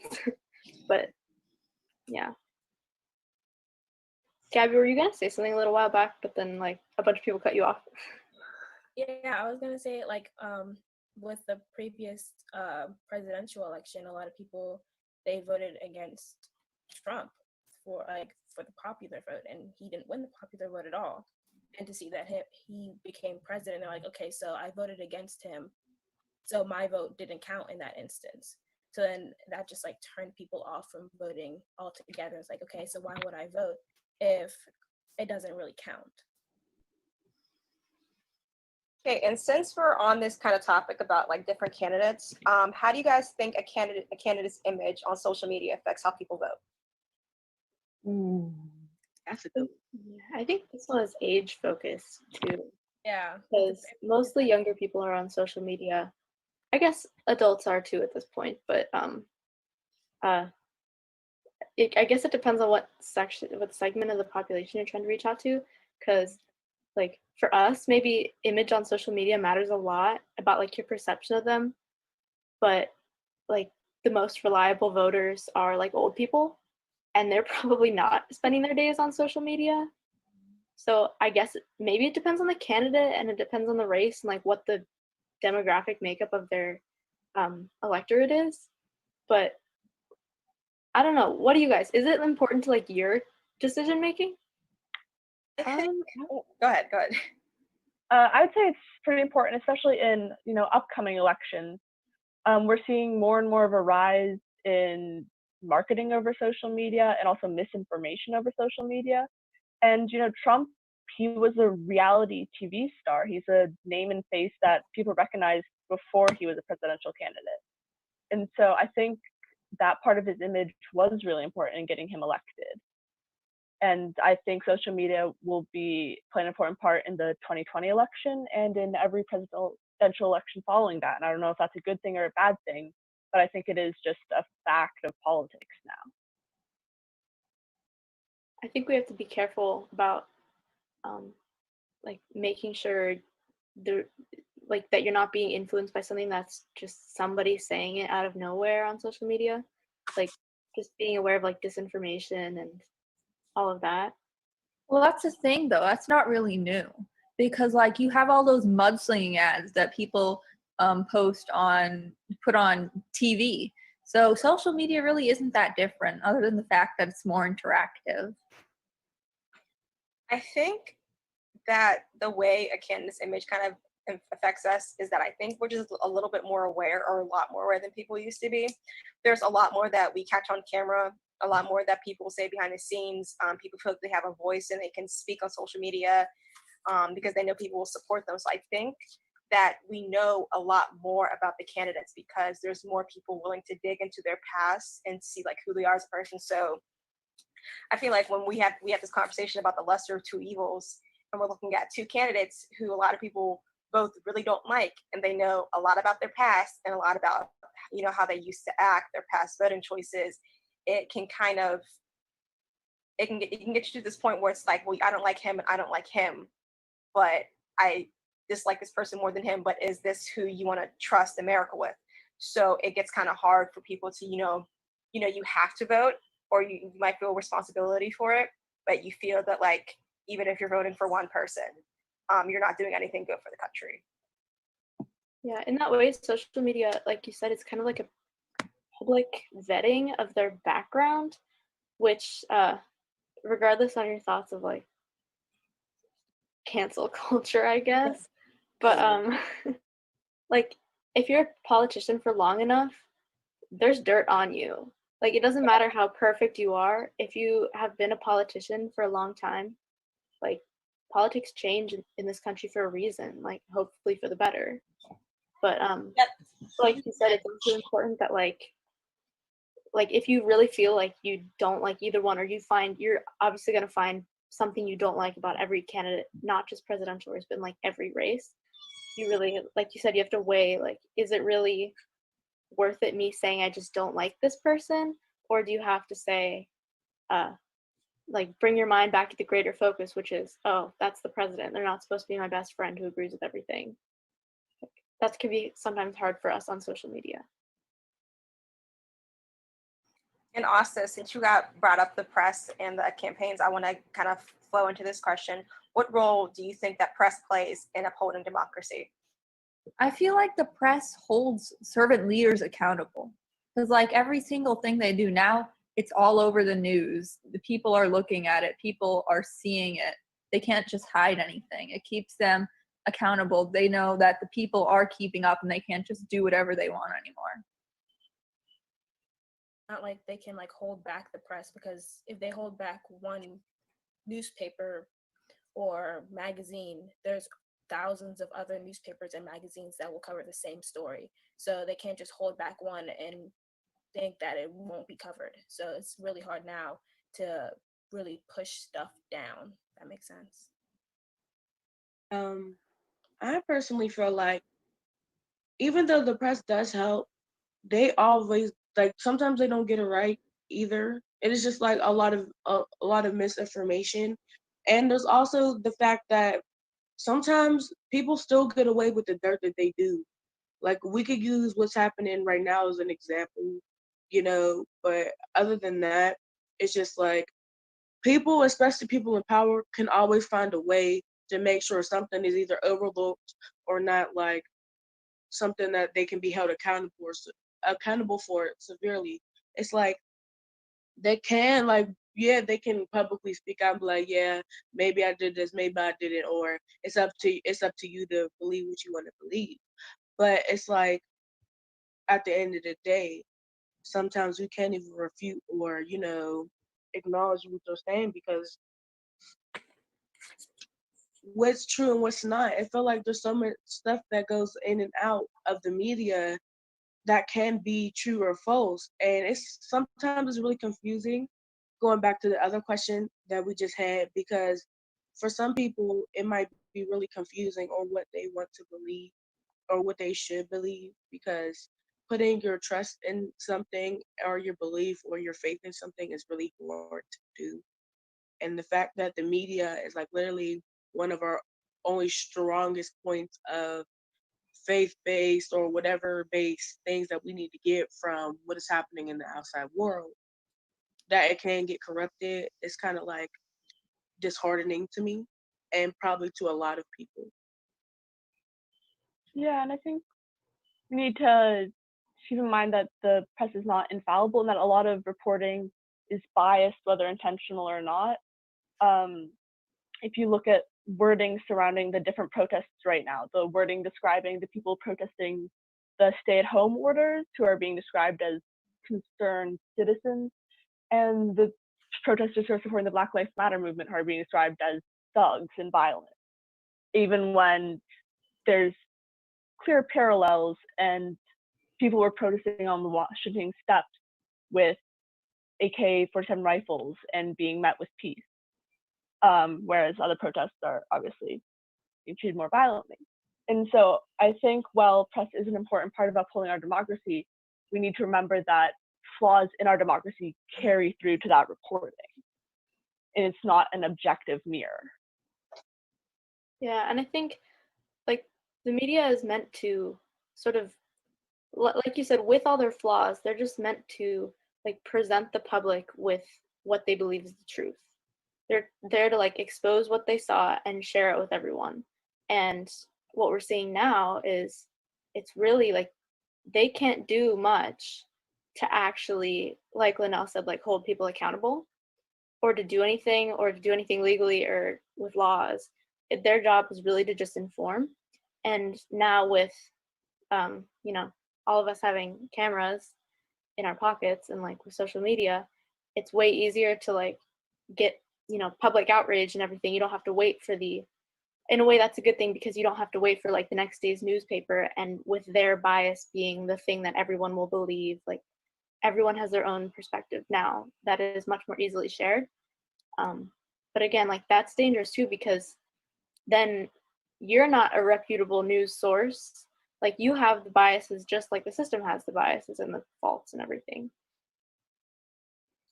Okay, I kind of want to follow up on both on what Piper and Anya said. Piper, you talked a little bit about the Black Lives Matter movement, and Anya, you talked a little bit about change and how people see it and how it affects how they think. So what do you guys think is the role of protest in democracy? I think protest is super important because that's a way of taking like a collective step to show your outrage. And it seems like it might not do much, but that's like extremely important to be organized and to first like have this type of like public showing that this is what the people believe. But then it's also really important that you take the next step and you vote or whatever it might be, or you call your elected officials, you know, all the next steps that people talk about, because otherwise it is a little bit more empty, because it can easily become empty, because if you're just angry but you don't have anything behind it, that's not productive. But I actually go back and forth on this too, because in my opinion, like it's the people's job to think of issues you care about, be angry, protest, and like share their opinions and their outrage. But then it's also the role of the policymakers to figure out how to turn that anger into something real. Does that make sense? Yeah. I definitely think protests are so important. I feel like no matter what side of the political spectrum you fall on, everyone always talks about their First Amendment rights, you know, freedom of the press, and, you know, freedom to assemble is one of them. And I believe, you know, protesting, that's one of the most, I guess, American things you can do. And it's our right to be able to do it, especially when you see what's going on now and how we have this, not even nationwide, it's this worldwide effort to get the policymakers and the people in positions of power in America and across the world to like look at how you're treating Black people and people of color in your nations, and realizing why they're so angry and why we're out here protesting now. Because I think I read somewhere that right now we've seen it's with the Black Lives Matter movement, it's been the largest civil rights movement since Dr. King. So people aren't just mad to be mad. I mean, we're mad for very specific reasons, and this is one way that we know how to, you know, get people to pay attention and get policymakers to pay attention to us, and no, people aren't going to stop. I don't know about you guys, but I just was able to read Anger is a Gift, and I don't know if you guys had the pleasure of reading it, but the messages in that book were so strong and powerful about protesting and getting the word out and assembling. Like they use the church as one of their main like assemblies, and I'm like, anything under God, and who, if you don't believe in God, but anything under a higher power will move as such. Because they one of the parts in the book, they were being real respectful. They were making sure everybody got their opinions across, whether they liked it or not, and they all were coming together for one cause. And I feel like without protesting, even though I feel like some things we shouldn't have to protest because it should already be like a given. Like we're given the right to live and breathe and have everything that we're allowed to be accessible to. The fact that some people have to riot and protest for that kind of hurts my soul. But the fact that we can and that we actually are making change is really important. And protesting itself is just power. And I feel like anger is that fuel to that power. Yeah, sometimes people do burn out. Sometimes organizations burn out. Sometimes the whole protest burns out. But the thing about anger, it's like fire and always can be relit, as we can see. And the fact that we have made change, whether we might be like, oh, well, it's not that much.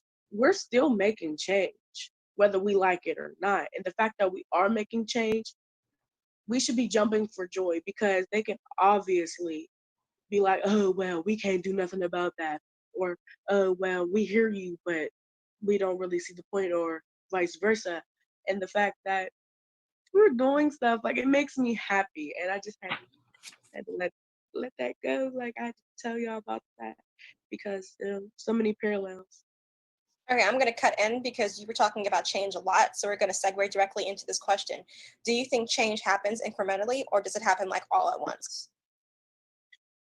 Oh, okay. Sorry if somebody was about to speak, but I just read some statistics on the civil rights movement.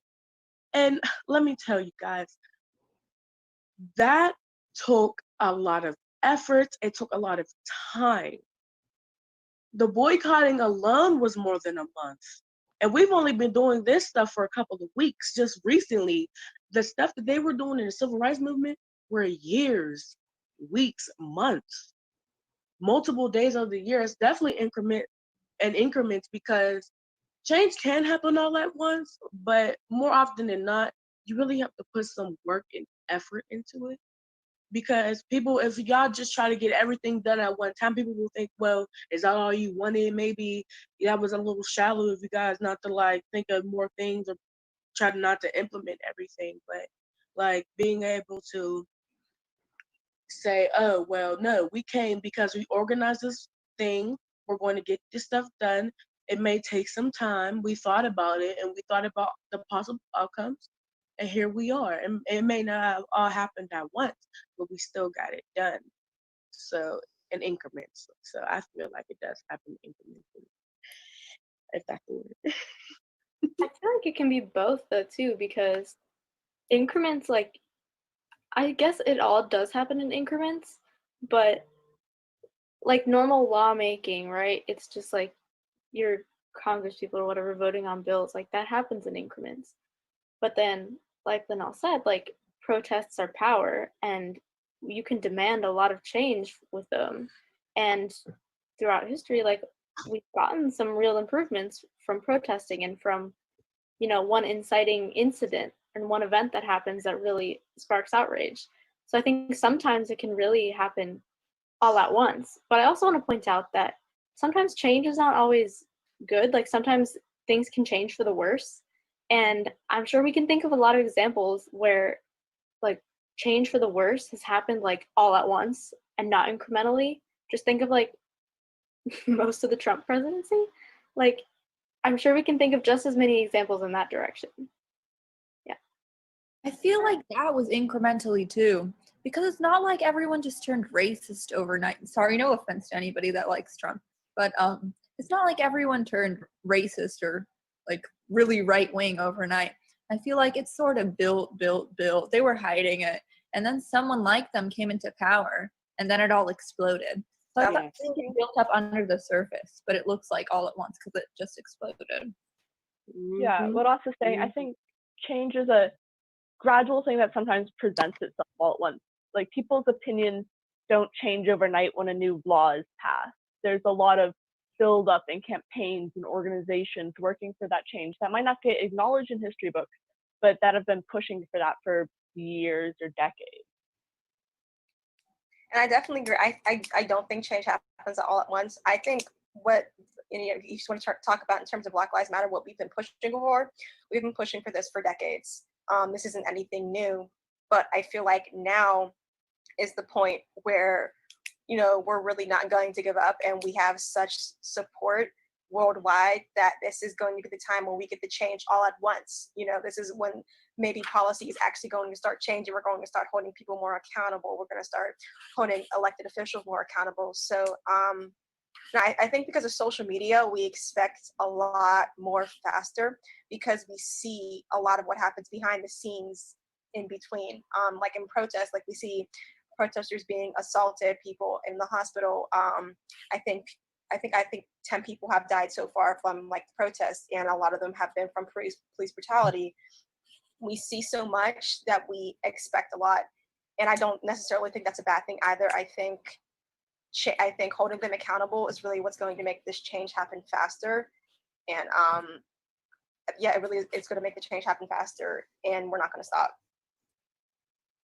So I guess like part of what your like earlier question was, one of your first questions, like right now, it's really hard to take a world of angry people and like people that are protesting and tell them, okay, now go vote. Like that feels so anticlimactic, but like it's so important. How do you guys balance that in your heads? I think, well, this is the first time I'm going to be voting, so I'm excited anyway. Same. But I think it is still anticlimactic because I look at who's running, and I look at, the policies on their website, and I'm like, I don't agree with you, and I don't agree with you. But I'll vote for someone who I'll vote for Joe Biden because I think he's going to do more for the country than Trump will. That doesn't necessarily believe that I think that he was the best candidate running or that he was the best man for the job. I think there were Asta. Oh my God.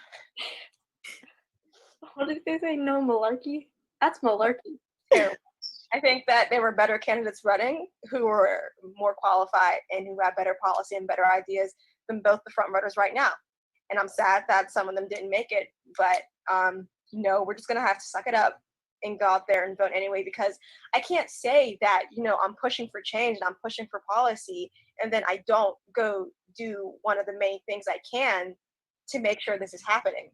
So, I mean, and this goes with the change. This is something that's going to happen really small. I mean, we're going to have another 4 years of very small change and very small like effects and policy, but it's better than nothing. So we just have to kind of abide our time and hope that, the next 4 years will be better. And that's all we can really do. Just hold out until Yang comes back, guys. Definitely. Honestly. Okay, we're gonna kind of get off this topic. I feel like we've been talking about this for a long time, so we're gonna kind of switch. Okay, so what do you guys think about voter suppression and how it affects elections? Where should we start with this? Well, obviously voter suppression is terrible. It's basically like trying to take away your constitutional right to vote because you're trying to swing an election in some direction or another. And I'm not gonna say that like this is rigged with parties, even though there's a trend, but like I see you laughing. Yeah, I mean, there's so many examples of I don't even know which one to choose. But this is not even like, I guess I'll like say this past primary election in Pennsylvania was on June 2nd. And this isn't even necessarily voter suppression, but it's like all these issues with voting that sort of end up snowballing and making it harder and harder for people to vote, which is ultimately what voter suppression is about. So like you see all these pictures and news coverage of people now like standing in long lines waiting to vote during a pandemic, and there's not social distancing, they're not wearing masks, it's like dangerous. Well, in a way that's kind of suppressing the vote because people who are high risk can't go out and do that. And then it's also suppressing the vote because like they've shut down in Allegheny County or Pennsylvania, I don't know, one of them, they shut down like a bunch of the polling centers and like just lowered the number of them a lot, so there's way more people in way less areas. And again, all during a pandemic where you're not supposed to get close to people or be around a lot of people. I think that is kind of a form of voter suppression, but the more traditional kind looks much more like requiring IDs. That happened a lot, like I think it was in Georgia in the 2018 like midterm elections, and a lot of states where felons can't vote. I think that's a form of voter suppression. Yep. Yeah, stuff like that. There's just like too many ways to go. I think people kind of ignore what voter suppression looks like today because they're aware of what it looked like 50 years ago. I mean, they used to make people, like Black people, take like literacy tests and things like that and grandfather clauses. So when you have forms of voter suppression that looks like that, I think people make comparisons. Oh, you know, it's not the same as that, so we're not actually suppressing you. But when you look at, I think it was in Georgia, like you were saying, there were people waiting in line for 5 hours to vote. That's ridiculous. And there were so many alternate suggestions that people had, how you could do it online, how you could have had mail-in ballots, and we did none of those, and we just kept on with what we've been doing, and it's obvious how it hasn't been changing. And even when you talking about the poll changing, our polling station closed, and there was mail-in ballots, and a lot of people requested it. I requested a mail-in ballot for the primaries, but I never got it. They never got it, exactly. And again, like my sister and my mom went to vote, and our polling station got closed, and we had to go to a different one. And we had no idea, we didn't know that it wasn't going to be open. So it's things like that, you know, closing a polling station the day of, not informing people, not putting out a statement, not letting them know where else they can. Especially and when you look at the lines that were in Georgia, it was in a predominantly Black community. I live in a predominantly Black community, and our polling station was closed. It's very obvious what portion of voters they're trying to silence. Yeah, I mean, that's another specific area that happened in 2018 in Georgia. That's like kind of how Stacey Abrams got so like high profile, because she was running in Georgia, and she was like working, and she still does work on this, like against voter suppression and all that. This is like where I learned a lot about what voter suppression is. But yeah, it's always typically targeting like communities of color, and especially Black communities, because that's what it is in Georgia. It's like in every state, it just looks different. So if, I guess what you were saying earlier, if it didn't look exactly like it was in the past, or each state looks a little different, it's easy to just be like, that's not voter suppression. That's just how it works in this state. It's like, well, it's not. You have to make sure that everyone can vote fairly and easily. Yeah. And also, a lot of voter suppression is also like lack of resources in education. For example, a lot of people don't know that anyone not convicted of a felony or violating PA voting laws in the last 4 years, they can vote. However, prisons tend not to give prisoners the resources they need to vote. And, you know, our Allegheny County jail is 59% Black, and a 2016 study found that 81% of the population was unconvicted of any crime, but people being held in jail don't know that they are allowed to vote. They don't know how to vote. They're not shown how to apply for an absentee ballot or informed about any of the candidates. And so that's just another form of voter suppression that we see. Like, especially, well, not with us because we're awesome, but with like other young teens who are learning, like just transitioning over into like that becoming of age, like 18, and they're starting to vote now, but they don't know anything. They don't know like that much about they don't know a lot about politics, and they have to like learn on their own, and it's confusing to them. So by not giving them the proper resources, that's suppression. Right. Because everyone's told, like, go vote. They're told to vote, but they don't know why or how or who to vote for, because they don't know any of it. Yeah. Okay, I kind of want to dig into this representation that Piper, you mentioned when you were talking about the jails in Allegheny County, and Anya, when you were talking about Stacey Abrams. So how do you think candidate representation affects voting? I mean, it matters a ton. It's really important that there are people out there who are fighting for the issues that you care about, and also people out there who look like you and share the same beliefs as you. And so that does a lot, I think, personally, to fight voter apathy is one of the big areas. Because if you see your beliefs reflected in politics, you're going to be more likely to be involved and to go out and vote and try to make change. Yeah, and representation comes in two different ways. Piper just mentioned in terms of your beliefs. So if you have a candidate that represents the things that you stand for, the things that you think are important, that's a really important form of representation. That'll make you more likely to vote, but also there's the representation that means like your identity. So like if you're living in a primarily Black community and all of your candidates are white, that's not representation. Or in other situations, or if you've never had a woman run in your district, obviously your district is probably half female, so that's not representation either. So I think that can come in a couple different ways, and it's important that you have both, because we all know that representation in terms of identity is important, or at least we all know this here. Yeah. But then obviously, if you it's really important that you actually vote for someone you believe in or you feel will do a good job, because that's kind of what voting is about. You're like putting a lot of faith into them, that they will make good decisions on behalf of their constituents.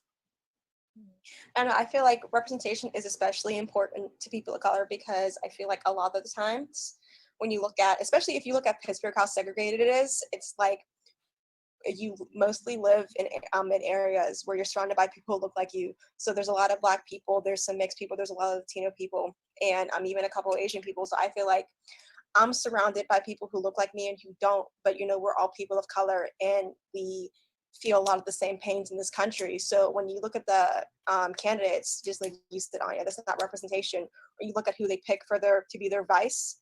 If you look at who they put in their cabinet, that's not representation.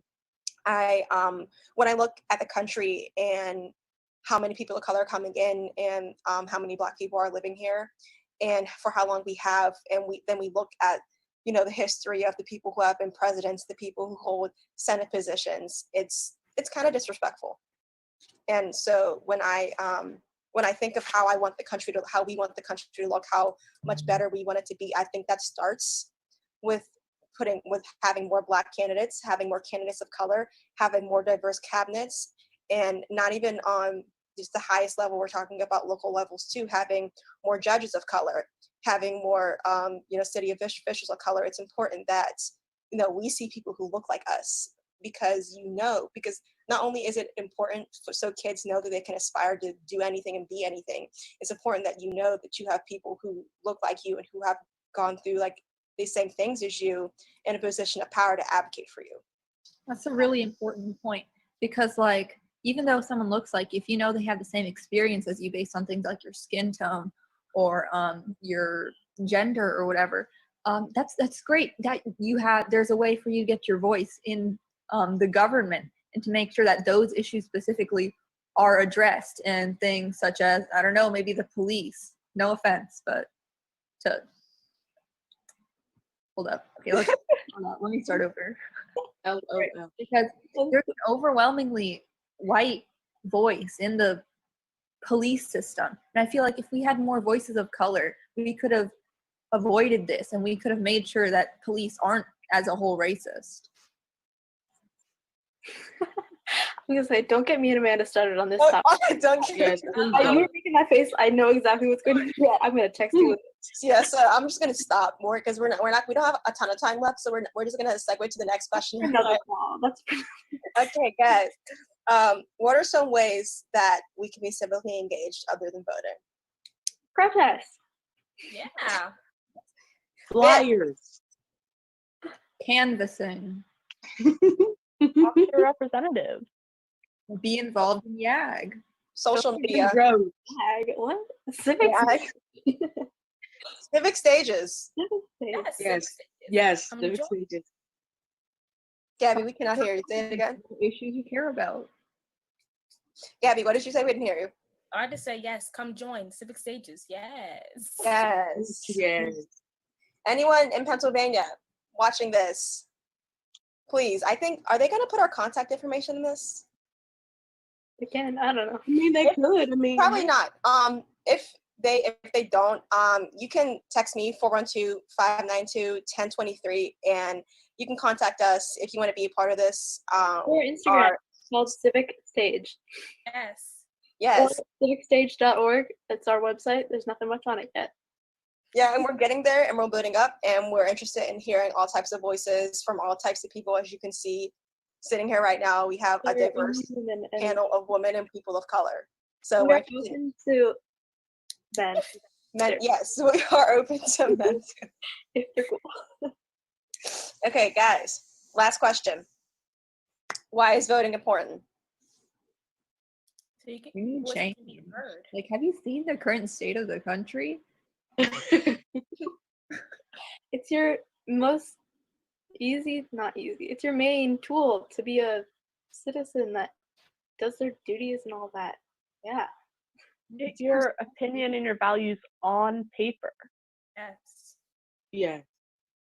Showing your support for a candidate, not just a candidate, but their platform and all the people they appoint to be with them. And hopefully, like Amanda said, all their appointees in their cabinet will have good representation and things you believe in. Yeah. And it's not even just, I feel like when we think about voting, we think about, the presidential election. We're talking about, local elections too. Who you vote to be your city official, who's your senator, who votes. Who votes in the judges? Because if you look at just Pittsburgh, especially, the judges are mostly white men. You do not see a lot of women. You do not see a lot of Black women. You do not see people of color. So, I feel like we can get kind of focused on this idea of you only have to vote on this large scale in this big election, but there's a lot of change that you can make starting in your own neighborhoods that builds up into what can, be someone running for president. There's an election every year. Like, it's not just every 4 years. It's not even every 2 years. It's every year. And when there's primaries, it's more than once. So there's multiple elections. Yep. Yes, there's multiple elections. And it's important that, everyone stays engaged and that they stay informed in what happens in their neighborhoods. Because everyone has a voice, and if you can vote, you can use it. So, I know it's really hard to get good information. There's a lot of smear campaigns. There's a lot of information online, but just read as much as you can, get the best information that you can, and use your voice and vote for people you believe in. Yeah. And don't just get all your information from one source. Make sure you get it from different people. And don't just get it all from social media too, because we said a lot of good things about social media, but that falls under resources too. Make sure you're varied in what you're reading. Watch the news if you don't like reading. Yeah. Check your sources. Watch different news channels too. Yes. If not. Fox and CNN. True. I thought you said boxing. Boxing news. Boxing news. Fox and Friends. Exercise. All right. So we're going to wrap this up. We want to say a thank you again so much for letting us be a part of National Children's Week campaigns panel. We appreciate you guys giving us a platform to speak. We hope that you have enjoyed us speak for this, hour we have rattled on. Again, thank you so much for the opportunity, and we're invited back again. Thank you so much. Thank you guys. Yeah. Bye. Bye. Thank you to our friends over there at Civic Stages. If you are a Pennsylvania, especially in the Pittsburgh area youth looking to get involved, please check them out on social media and on their website. Awesome crew of young activists, young organizers there, so please join them. Next up, we have an amazing short little video of youth taking action in Arizona from our partners Tomorrow We Vote.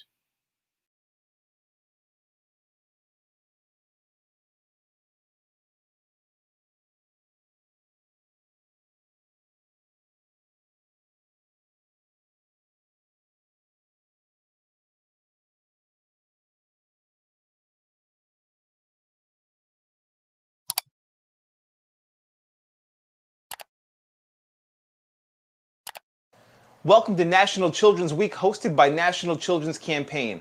I'm Brent Whiting, Vice President of Tomorrow We Vote, a nonprofit, nonpartisan organization based in Arizona. And I'm Andrea Diaz, President of Tomorrow We Vote. We want to ask some young Arizona people about their concerns when it comes to voting. Online, we have Morgan Mallory of Northern Arizona University, Gabriel Lopez of Central High School, and Larissa and Yelena Adrieva of Peoria High School. Let's pick their brains a bit about what voting means to them. Yelena, we'll start with you. How do you think voting will affect your generation? I think that voting will specifically affect my generation on subjects like healthcare, education, school shootings, global warming, and more. Excellent point regarding the issues you brought up. Younger generations care about global warming, school shootings, and more. Morgan, same question. I think voting will affect my generation because we are the generation of change. We are starting to realize that we have a voice, and that voice is loud and can be heard all around the world. And with all of us coming together, it's unstoppable. And voting is the first cry of that voice. Your voice is powerful. Speaking on voting as a cry is poignant. Thank you. Gabriel, what do you think? I think my generation will be affected by like other people's opinions, like if they disagree or they agree on it. Be different decisions on others. It'd be kind of confusing. I see what you're saying. The difference in opinion can lead to a wider conversation. Good points. Next question. What are positive things you hope for, issue-wise, after this next election? Larissa? The issue I am most passionate about is climate change.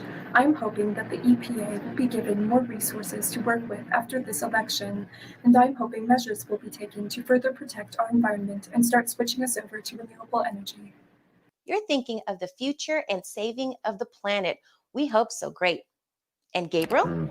Maybe global warming will stay down like this. I mean, Earth's already healing itself, and maybe we would get a new president much better than you already know who.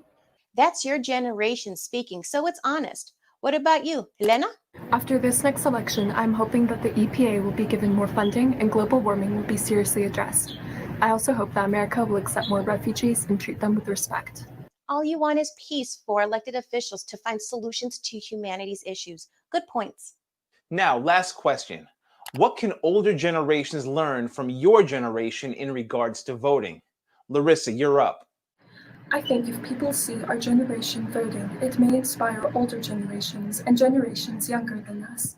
It may inspire other generations to stand up for what they think is important too. Some of us in my generation are not yet old enough to vote. We would like older generations to vote for the children in our country who cannot yet cast a ballot, because there are many issues directly affecting our generation. You're right when it comes to older generations thinking of those younger when voting comes. Nice. Gabriel? I think the older generations can learn like our opinions, like what we like for a change for either our country or the world. Different opinions, different options. You can learn from that. Thanks. And yes, different generations have different solutions. They can work if listened to. Perfect. Thanks. And Morgan, you get the last word. The older generation can learn from us that it's okay for change. Change is scary, but necessary. And just because you're afraid of it doesn't mean you should just have things stay the same. Everything is okay now, but voting gives you the power to create a new future. I couldn't have said it better. Thanks to our panel for their words and viewpoints. We hope the world is listening.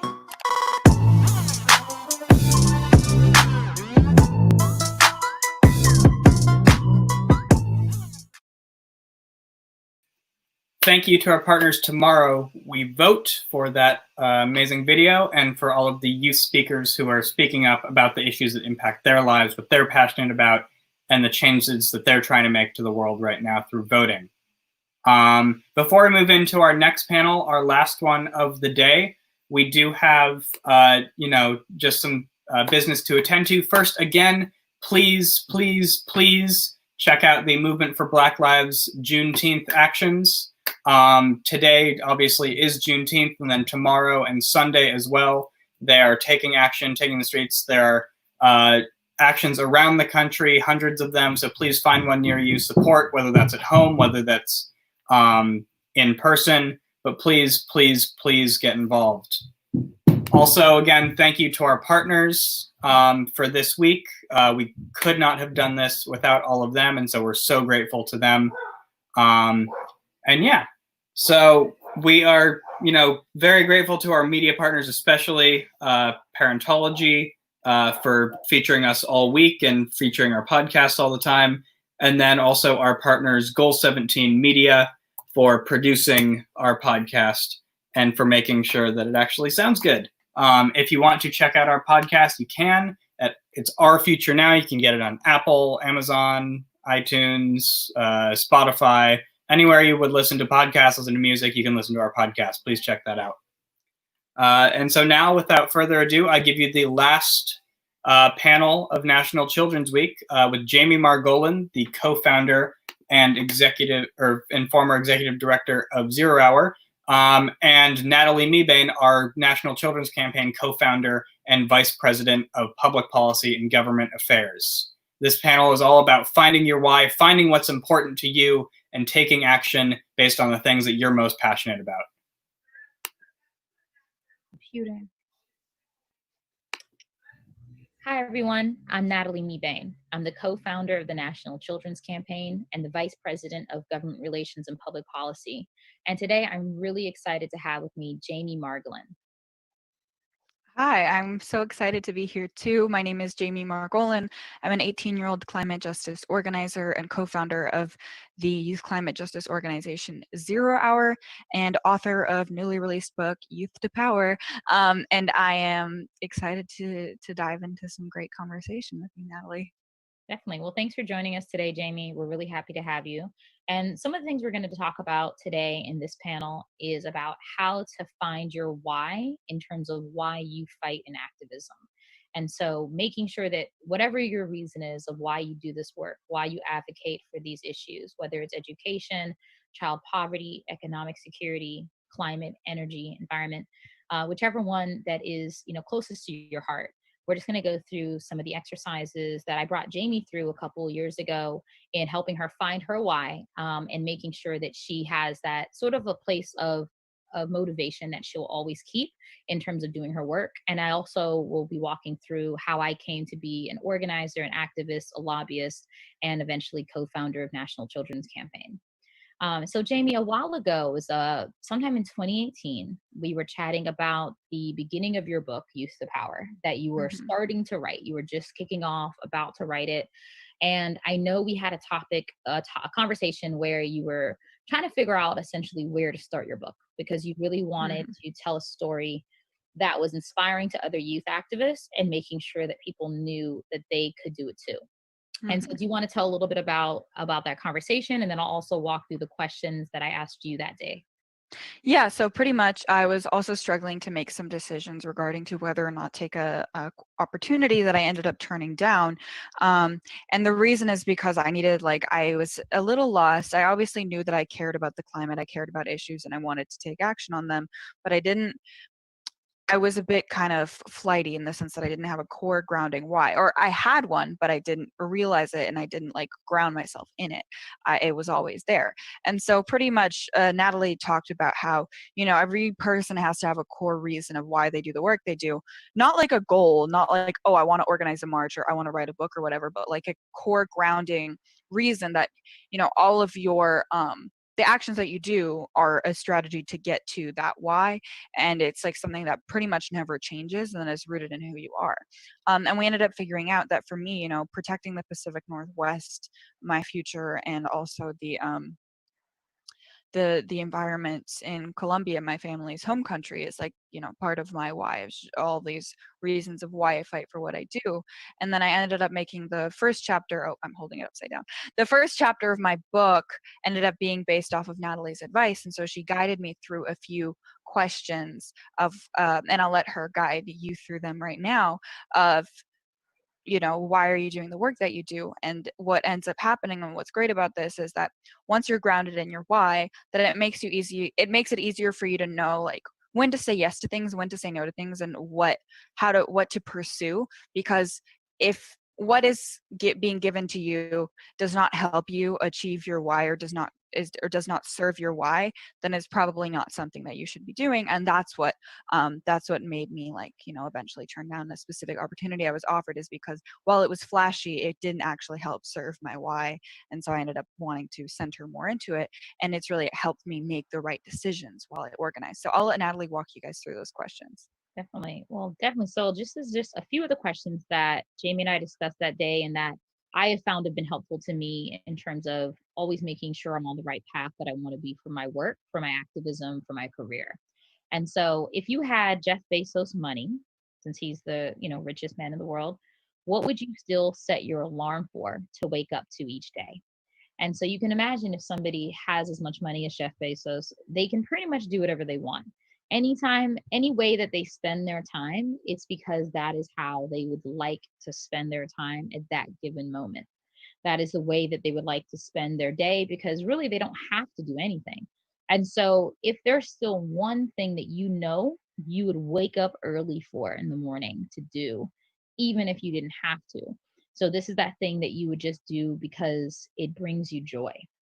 The next thing is, what would you have been doing as a volunteer that you would love to do for the rest of your life?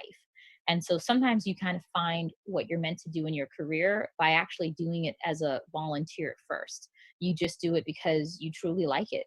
A lot of the youth climate activist movement is like that, where, you know, the majority of the people in it aren't getting paid at all, yet they're still spending oftentimes several hours a week working on these issues and really fighting for what they believe in.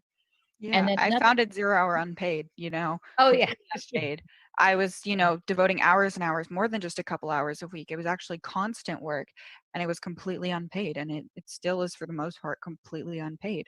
And so, why would someone do that if I'm not even making money? It's because I genuinely want to do it and I'm really grounded in it. So that's why I do this work, even though I don't make money off of it. It's like, it's because, you know, that's what I do. If I had Jeff Bezos' money, I'd still set an alarm to create, you know, movements and things that I'm passionate about. No matter how rich or poor I was, that's still what I'd be doing. definitely. And that's the good thing to know, that that is exactly what you would want to do. That you wouldn't, you know, it still would be essentially a sacrifice, but you're doing it because it's what you truly want to do. Yeah. And another thing I ask is essentially, what makes your heart beat each day and what keeps you up at night?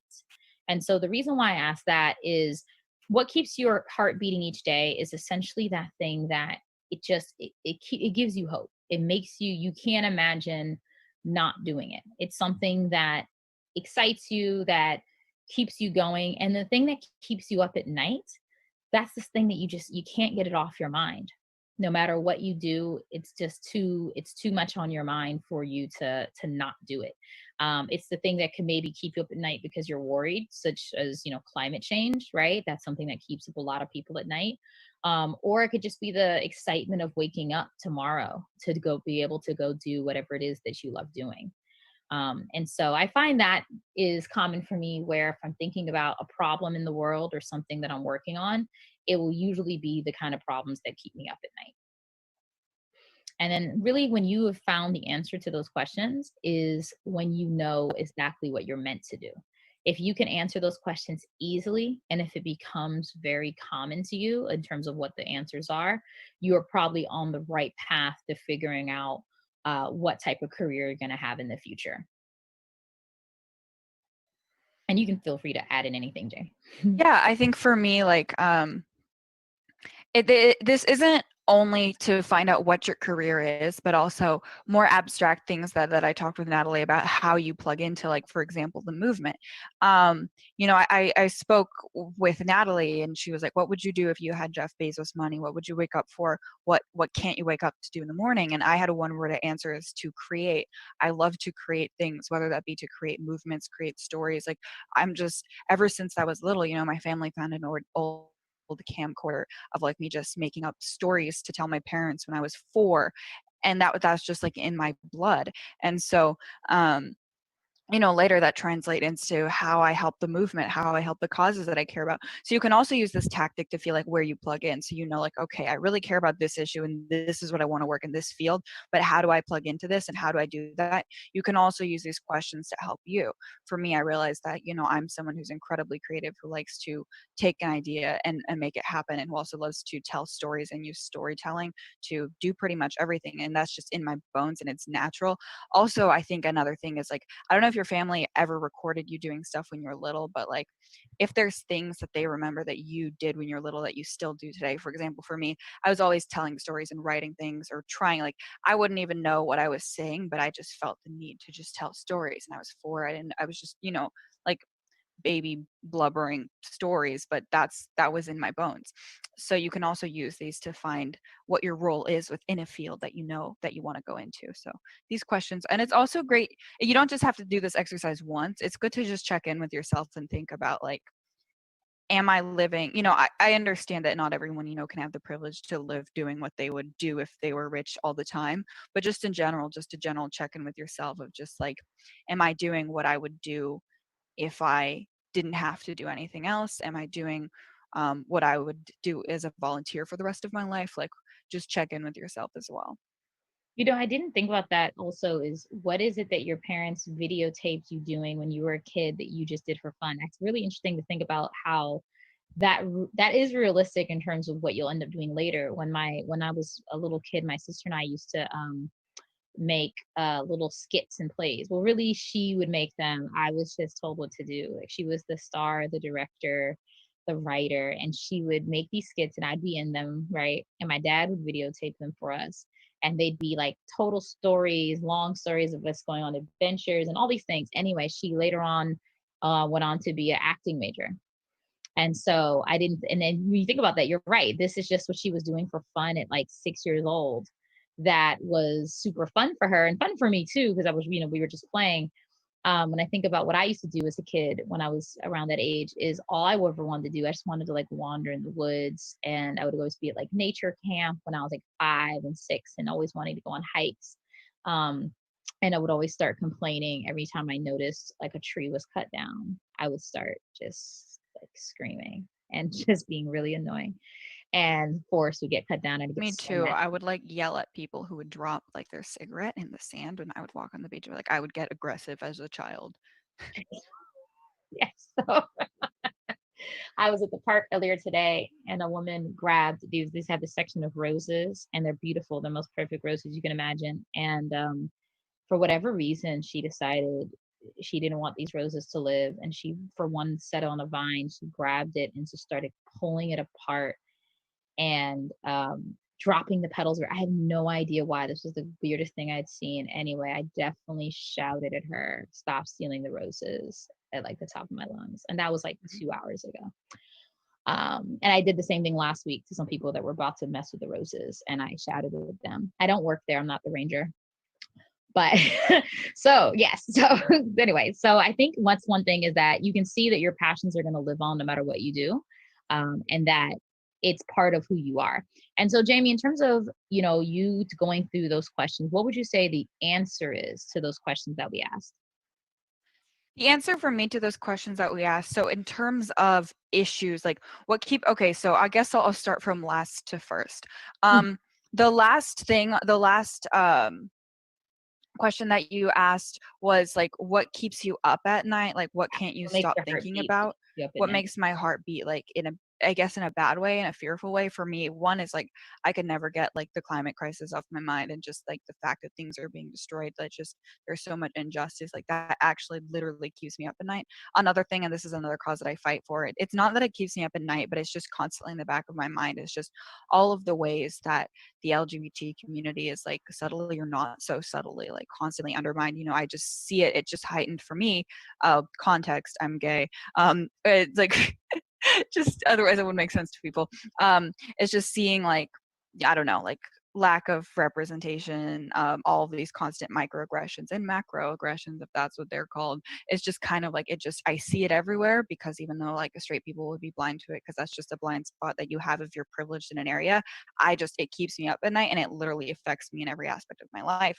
So that is an issue that I have to take action on as well, because that like keeps my heart beating. So that's what keeps my heart beating. But what makes me want to get out of bed, what I can't wait to do, is to tell stories. For me, like when I wrote my book, and I'm going to be going to like film school, and working on bringing stories to life in that way. Like I wake up every day, and when I was founding 0 Hour, I'd wake up every day, and I couldn't wait to like create that, because I was just what makes me wake up is like, I want to build something in the world that isn't already there, and through the form of some sort of narrative or storytelling. Like, even when I was little, I remembered I would have little plots in my mind, and I couldn't wait to get up and write the next thing. The answer to, if I had Jeff Bezos money, what would I set my alarm for to wake up each day? I'm getting redundant. I would set my alarm each day to like create things, or tell a story, make a movie that I've always wanted to make, or create a movement that I always felt needed to happen, or organize an event. Like, I'm just someone who always wants to build things in the world through storytelling and through like whatever skills that I have. And so I could be a multi-billionaire. Though I don't believe anyone should be a multi-billionaire, but that's another conversation. But I guess if that's the situation we're putting me in, I would set my alarm early, even if I had all the money in the world to tell stories. And what would I be doing as a volunteer that I would love to do for the rest of my life? I mean, my parents caught me like making up stories and writing and creating things when on camera back when I was like 4, and I was just doing it at the dinner table just spontaneously. So that's what I did as a volunteer technically ever since I was a kid, and I'm going to do for the rest of my life. So perfect. that answers the questions. And I guess yeah. No, continue. You can go. Yeah, and I guess also in terms of like the places that I'm fighting for specifically, like I just have a I'm very grounded in like the Pacific Northwest, and a lot of the beauty here I find it very like sacred. And also, you know, I have a strong connection, even though I don't really go back to Colombia often. I have a strong connection also to my family's culture back in Colombia, and all of the like, you know, even if I don't live in the rainforests that are being cut down or anything like that, just like the connection to that culture and everything, it makes me feel especially, you know, I'm especially passionate about, you know, protecting the natural landscape and the beauty and the culture and the environment in Colombia, as well as I am where I live in the Pacific Northwest. So those are also things that keep me going. Nice. It's good to have a physical reminder of what you're working for and what you're pushing for. If I was to answer these questions, you know, what would I do if I had the Jeff Bezos money? What would I still set my alarm for? I don't like waking up early, so I don't like setting my alarm. I'd probably avoid setting my alarm. But whenever I got up, I would essentially still be involved in the environmental movement. I would probably, if I had Jeff Bezos' money, I guess I'd just be funding it. I'd have like my own foundation and being able to fund ideas that, you know, and be able to even fund, you know, my own ideas and things like that. I would still be lobbying. I would still be bothering members of Congress every chance I get. They would know me. Probably also because I'd be also helping to fund some campaign. But Yeah, they'd have to know you. They have to, because I think that's another thing I would do. I'd probably really try to find campaigns that I believe in, like people like Alexandria Ocasio-Cortez and campaigns kind of like that. And I'd want to make sure that they were successful. And I would do whatever I can, at least on my money side, to ensure that they had competitive races and essentially try to build Congress in the image that I want it to be, which is instead of having all these people you're forced to work with because that's just how it is, it's like saying, you know what, we can actually do better and we can have people. Ocasio-Cortez doesn't have to be the exception. She could be the rule.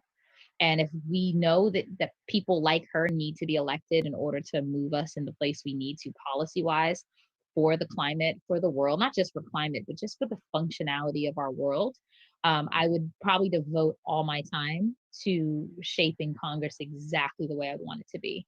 And it's fun because I get to do that now for my job and for, you know, for my organization, but I would just have the free reign of doing it whenever and however I wanted. And what would I do as a volunteer? I would just do all that as volunteer. When I first started lobbying, it was as a volunteer.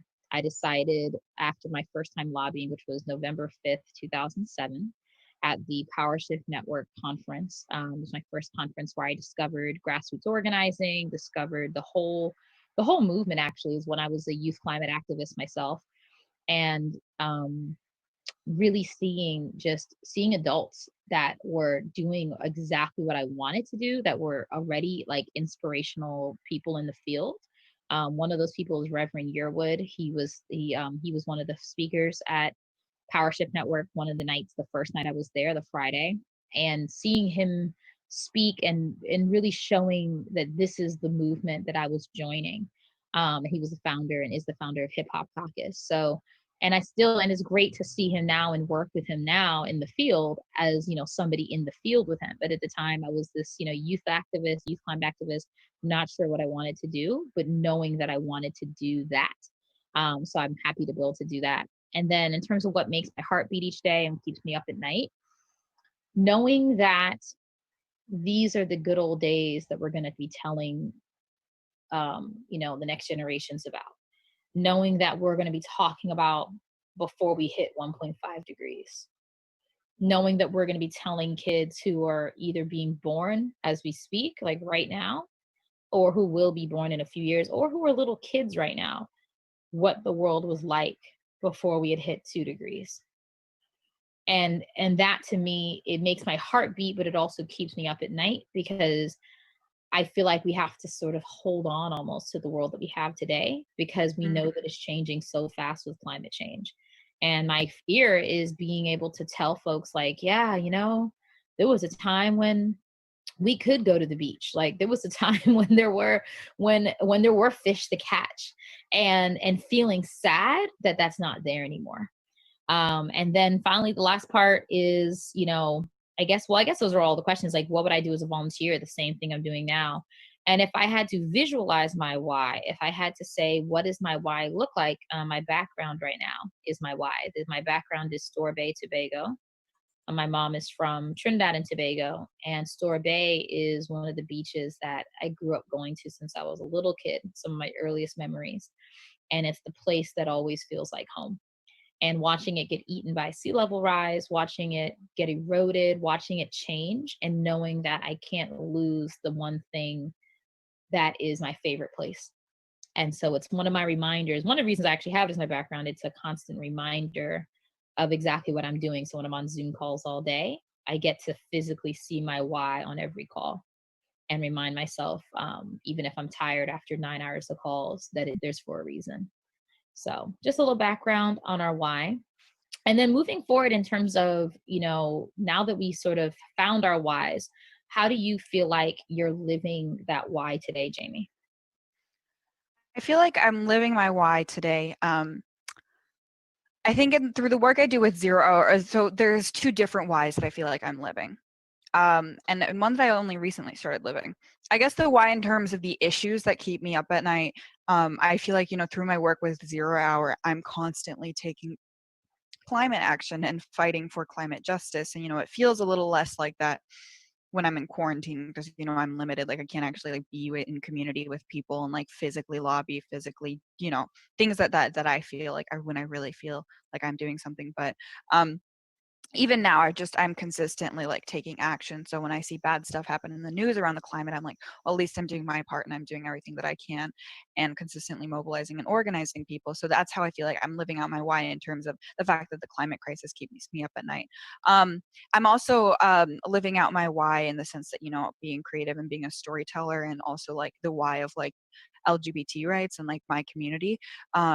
Is through, I recently got into film school, and I'm going to be like, I've recently kind of let myself pursue more of that, and also like just in general, just telling stories and working on telling the stories about communities that I feel like need more spotlight, especially the LGBT community and LGBTQ plus women, who are always getting the short end of the stick, because yes, even within LGBTQ rights, misogyny exists, and you can usually see that it's the men, cis men, who get the most representation, et cetera, rights. And so also like fighting for LGBT women, and I'm doing that through like storytelling, which I feel like I'm living my why, and I am excited to get up in the morning, both to work on Zero Hour and also to, start to create the projects and visions that I feel like I want to see in the world. So that's how I'm living out my why. Nice. That's good. It's beautiful to know that you are living out your why. I think that's it's a beautiful thing to know that every day you are working towards exactly what you want. And whether it's in your schoolwork, whether it's in Zero Hour, or whether it's in your other projects and your creative projects of writing, it's good to know that, each day you're working towards it. And I would say, if I had to answer that, for me, in terms of how I get to live it each day, is being able to work on policy each day, being able to say, you know what, I don't like the way America's set up. I think I'm going to change it. And then actually going and doing it. I don't really like these laws. I think I'm going to replace them. And then just sort of have that idea of like, if something bothers me, I think about it and I think, well, okay, this bothers me enough, and this bothers me enough, I'm going to go change the federal government right now, and working with others to do it. And I think that's a feeling that it is very unique. And to be able to be in those spaces where decisions are being made, and knowing that I could have some sort of influence on something that could affect billions of people. And then knowing that working on climate policy, especially, knowing that it does affects every person on Earth, affects every animal on Earth, every plant on Earth. So that's sort of how I live my why today. And then I guess the next question for you, Jamie, is if you were to give advice to anyone else, like, in your book, you walk through interviews with different activists and kind of getting their stories of how they do their work. Is there a particular story at all that you'd like to highlight from your book that you feel like is a good example of somebody living their why? That's a great question. Let me just look through the table of contents and see. Oh yeah, Malia Hulaman is a Hawaiian activist, and she was doing her thing, like in her job, and then she learned about Standing Rock, and then she's indigenous Hawaiian. She lived in Hawaii. She went to the American mainland to then help the indigenous youth here on or what Native people think of as North America as Turtle Island. So she came to here, Turtle Island, to help the Standing Rock kids organize and showed solidarity with them, and really lift out that she was she was, I think, in film or something, and she was doing her work there, but then she really found her calling and stepping up and helping with this No Dakota Access Pipeline movement. And years later with the Mauna Kea movement, which is like what she's a main organizer as an indigenous Hawaiian person, then the Standing Rock youth stood in solidarity with her. So it was a beautiful moment of she showed up for their fight again in Standing Rock, and then they showed up for her fight to support her fight against the desecration of Mauna Kea, which I encourage everyone to research what's happening in Hawaii. And I mean, it's not like anyone's, but like both of these fights to protect both Mauna Kea and prevent the construction of the Dakota Access Pipeline, they are not just these specific indigenous people's fights, they are everyone's fight, because it's for the fight of the greater good. But I'm saying more specifically, like, she found a calling in helping other indigenous youth, and then that help was reciprocated with their support for her her movement fighting against the construction on Mauna Kea. So yeah, you can read her story in Youth to Power. It's out anywhere. But yeah, that's I think a story that I found really touching. Another one in here was Nupal Kiazolu, who's a Black Lives Matter organizer. She was really upset after what happened with Trayvon Martin, and so she came to school in a hoodie with Skittles, which is an iced tea, and Skittles and iced tea is what Trayvon Martin had bought the day he was killed, and he was just wearing a hoodie and had these very just a snack and was murdered. And so she wore her hoodie and had the Skittles and the iced tea. I think it was, I don't remember what beverage, but she had the snack, and on her back she wrote, "Is this threatening to you?" Or because the police, not the police, it wasn't a police, but the guy who murdered, thought, it was a threat. He felt threatened. So, and then, she ended up standing up against her school, who was like, "That's too controversial. You can't wear that here." But then she won the fight at school. And then all of the other kids also wore hoodies that said that in solidarity with her, and also, wore the hoodie with like, "Is this threatening?" And had the, I'm pretty sure it was the Skittles and the iced tea. And so that was like a touching story about how she was really young at the time, but she stepped up and stood up against her school, which initially said like, "No, you can't do this. Take your hoodie off, put that away. You're being too controversial." But in the end, she won. She had some teachers who supported her, and the student body ended up supporting her too by, because then now it wasn't just her wearing the hoodie in solidarity, it was like everyone wearing the hoodie in solidarity. And then from then on, she became a Black Lives Matter organizer, and she is till this day. She's on the ground right now doing really amazing work, and she just turned 20 yesterday. And so those are just some stories that I think of, like young people who really came into their whys and came into themselves and the work that they do. Wow, that is inspiring. You said she just turned 20, which means Trayvon Martin, from what I remember, was murdered in 2012. That was 8 years ago. So she was only 12 years old. She was 12 years old. Oh my goodness. So she was a 7th grader. Yeah. Made a statement, going to school with the hoodie and the Skittles and the nice tea to stand up against her entire school. to make sure that other people could actually make their statement. Yeah. Wow.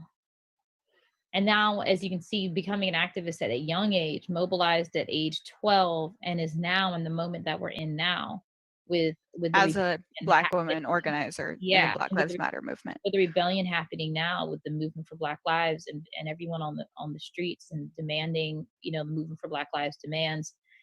And to know that I mean, she has 8 years experience now. Like, Exactly. She's been in it. This is not new to her at all.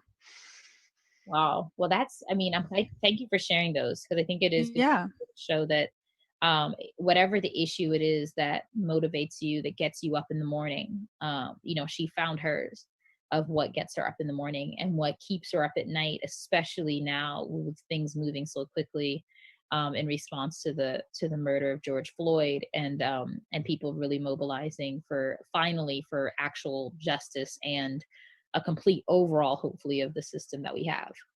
So that's, well, thank you for sharing that. And I think for the next part is just sort of, you know, I'm sure, well, you can show everybody, of course, if they can order Youth to Power as a guide to help motivate them and to also help, and not even just motivate, but I think giving a guide that many young It's practical tools that didn't have, you know. I found my way when I was like fresh out of college, trying to enter the field. And I did have, luckily, some people to look up to, like Reverend Yearwood, like just other Majora Carter and other activists that were older than me, but that I got to see as sort of a path forward to where I wanted to be. And so, good. And then I guess in terms of the next step, what would you say in terms of a young activist, other than, you know, learning the guidebook of how to fight for what they believe in? I would say, what would be one other message you want to leave with them? I guess well, first things first, I just want to say, for those of you who want to get the book, you can go to www.youthtopowerbook.com, and you can order it in paperback like this, or you can get the audiobook, which I recorded with my own voice, or you can get it in ebook format. So www.youthtopowerbook.com, or at any bookstore, or just like anywhere books are sold, it'll be there. Yeah, and it's out, so you can go get it. Definitely. And the next thing I'll just say to everyone is to register to vote. Coming up in, you know, there's still some primaries happening right now, and there's going to be some more soon. But also, of course, in the November elections, if a lot of folks who are now young activists, Gen Z, are now becoming of age to be able to vote. I know, Jamie, this was your first election voting since you're 18 now, first of many. And I think that that would be the next biggest step, is that if you are eligible to vote, to please register and encourage your friends, family, strangers, anyone you know to register as well. And if you're too young to vote and you can't, in fact, register, you're not of age or you're not a citizen, is you can still do this thing we call through vote tripling, where you essentially commit to getting 3 other people to vote. So even if you are not of age to vote, you can still find other people who are eligible and essentially get their commitment that they're going to vote, both, you know, hopefully in their primary, if it hasn't come up yet, and in November. And so please do register to vote, because we need to make sure that this election happens in a way that we can, as I mentioned, pass laws that will encompass all of the issues that we care about here at the National Children's Campaign. Also, you can go to nationalchildrenscampaign.org, and you can sign up there as well to get involved with all the issues we work on, because all of them are important, and we have to work together to really fight for the world that we want to see. And so I just want to say thank you so much to Jamie Margolin for joining us today. And thank you for discussing with us how you got into this work, and hopefully your story and the way that, you know, 0 Hour was a thought in your mind in relation to the world that you saw that you wanted to change, and that now it's become this international movement in hundreds of, you know, countries all over the world, and really doing amazing work, in you as well. Thank you so much. Thank you for having me.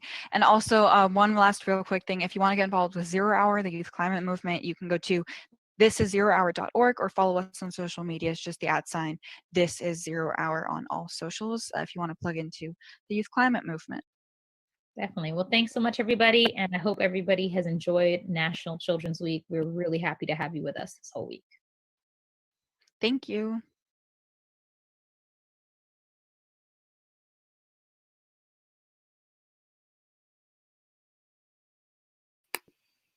Thank you to Natalie and to Jamie for that presentation. I think that's really great. Really great way to frame everything we do. Really, if you can ground yourself in your activism and why you fight, always bring it back to the core thing. What are you going to do? What are you devoting your life to? And then that can shape every decision you make in the movement.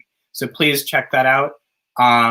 One of the great things about the National Children's Campaign is that we're an intergenerational organization. So I'm 18, Natalie's 34. We have other co-founders in their 40s and 50s, as well as other teenagers. And so we're really an intergenerational organization. I think that's so important because there's so much wisdom to be gained from those older than us. And so one person that Natalie talked about was Reverend Yearwood from the Hip Hop Caucus, and how he was one of her inspirations and her mentors. And we're fortunate enough to be joined by him right now. Hey everybody, it's Rev Yearwood, president and founder of the Hip Hop Caucus. And I am so excited to be with you on National Children's Week and to be joining up with the National Children's Campaign. This time is such an important time. And the other day, despite all that's going on in our world right now, I was so encouraged actually by children. In Philadelphia, in a suburb, I saw this amazing video of these 2-year-olds, 3-year-olds, even 4 and 5-year-olds who were literally doing their own Black Lives Matter protest. They were pulling wheelbarrows, they had little handmade signs, they had pep in their step, and they were literally marching along. But that gave me such encouragement because despite all that's going on right now and the issue of police brutality and racial justice, it just soothed my heart to see Black babies and white babies and brown babies and yellow babies, all these beautiful babies marching together in one accord to lift up the issue of Black Lives Matter. And so that blessed my heart because that let me see that not only can we win, but we will win. And truthfully, that it is in the future generations who understand what it takes to make that happen. So anyways, I am, as I said, I'm president of the Hip Hop Caucus. So my job gets to work with celebrities, from Beyonce to T.I. to you name it, to have them use their skills and their platforms to help us create change. We like to say how we can use one's cultural expression to shape one's political experience. And so we do that, and we've done that in issues regarding climate justice, racial justice, and obviously voter protection and getting out to vote. And we're pretty excited. You can actually check out our work at either at hiphopcaucus.org, or you can go to think100climate.com and see all that we're doing in that space. But I really just want to come to you today to share a story really about how and why you are so important at this moment.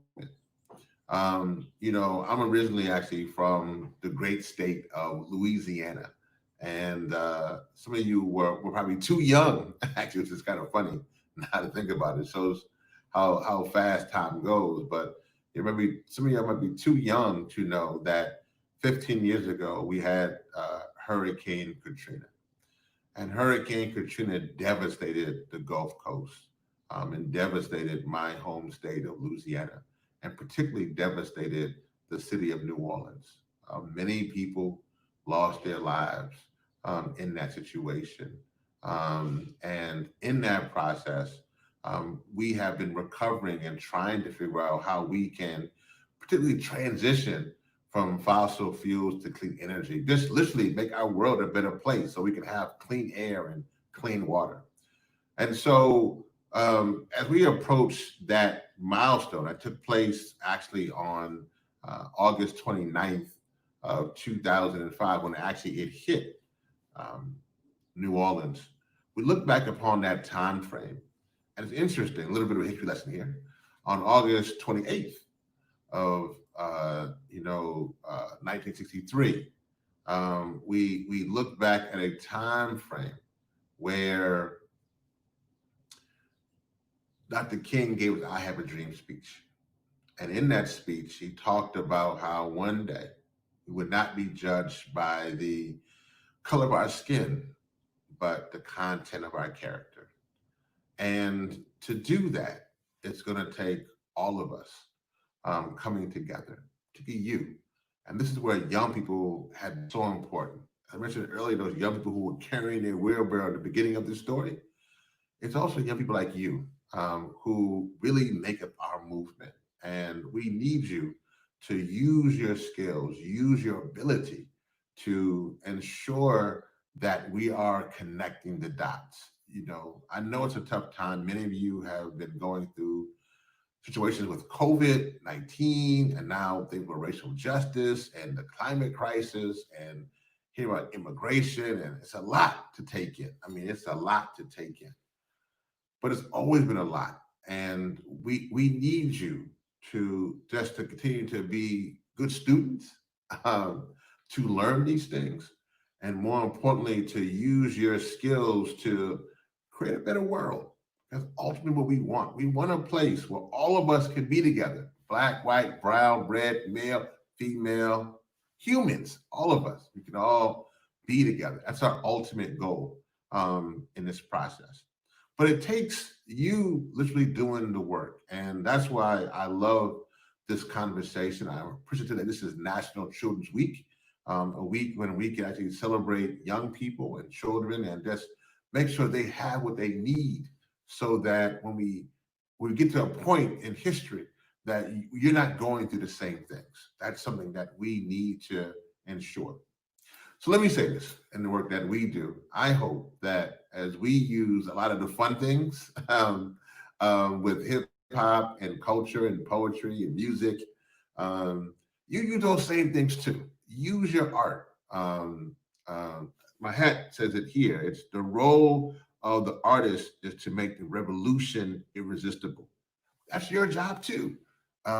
Make this moment irresistible and fun and exciting in a way that people want to be about change and make things happen. You can do that. And that's something that I want you to leave with, that despite how bad it may be, despite how tough the moment may seem, your skills, your gifts are needed. Even at your young age, you could be 5, 15, 25, 35. It doesn't really matter. We need you at this moment more than ever. And so let me close with this. I mentioned before how that date of August 29th was a date of Hurricane Katrina. And then before that, August 28th was a date for Dr. King's I Have a Dream speech. But that same date of August 28th is a day when a little boy named Emmett Till was killed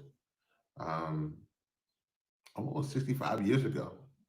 And this is a time when, you know, unfortunately, a lot of young people don't feel safe.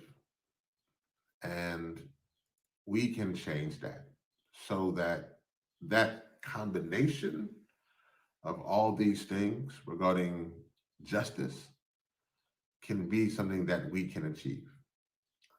So I think that this National Children's Week is a week that is happening at a time when we are all trying to figure out what kind of world we want to live in, what kind of place and community that we want to have. What is community? But we can do it together. Don't be discouraged. Don't give up hope. Hang in there. The best is yet to come. And I know this is a little tough time, but I was told back when I was a kid that a setback is a setup for a comeback. The comeback is on its way. So thank you for let me share this time with you. Let me be a part of National Children's Week. Thank you to the National Children's Campaign. And don't forget to check out Hip Hop Caucus at hiphopcaucus.org and be a part. We take all ages. Doesn't matter how old you are. You can be a part of the movement over here, Hip Hop Caucus. So anyway, thank you so much for what you have done, and all power to the people.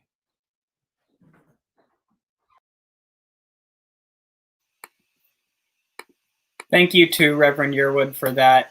I think that was an amazing way, phenomenal way to end our week and turn things over now to our Juneteenth actions and to our actions tomorrow, Saturday, Sunday, throughout next week for the rest of National Children's Month and an International Children's Month, and moving forward in our actions as an organization, as a movement, as a coalition, as a people coming together and fighting for justice, fighting for America's 74 million children and the millions more around the world.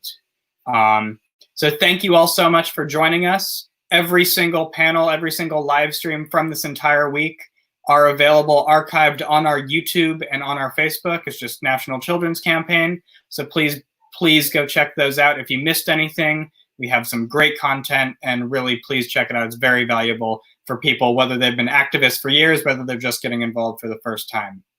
Thank you so much for joining us. And thank you so much to our media partners, Goal 17 and Parentology, for supporting us, as well as all of our partners who have supported us throughout this week and beyond. We're so appreciative of them. Thank you to all the elected officials, all the special guests who submitted videos and spoke with you all this week.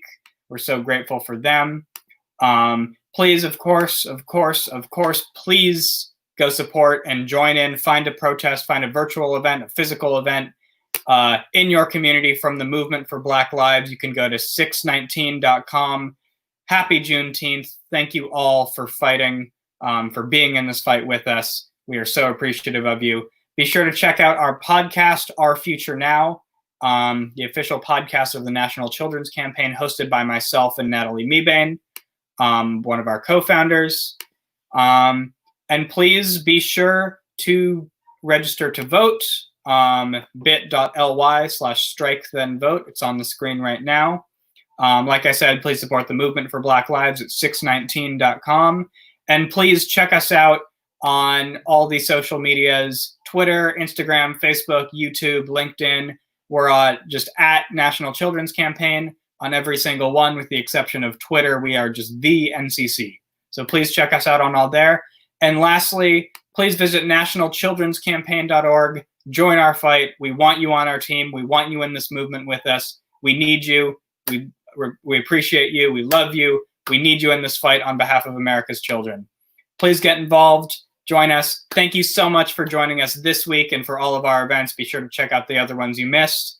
And I will see you next time. Thanks again for joining us for National Children's Week. I'm Jonah Gottlieb, the Executive Director and Co-founder of the National Children's Campaign. We'll see you next time. Bye-bye.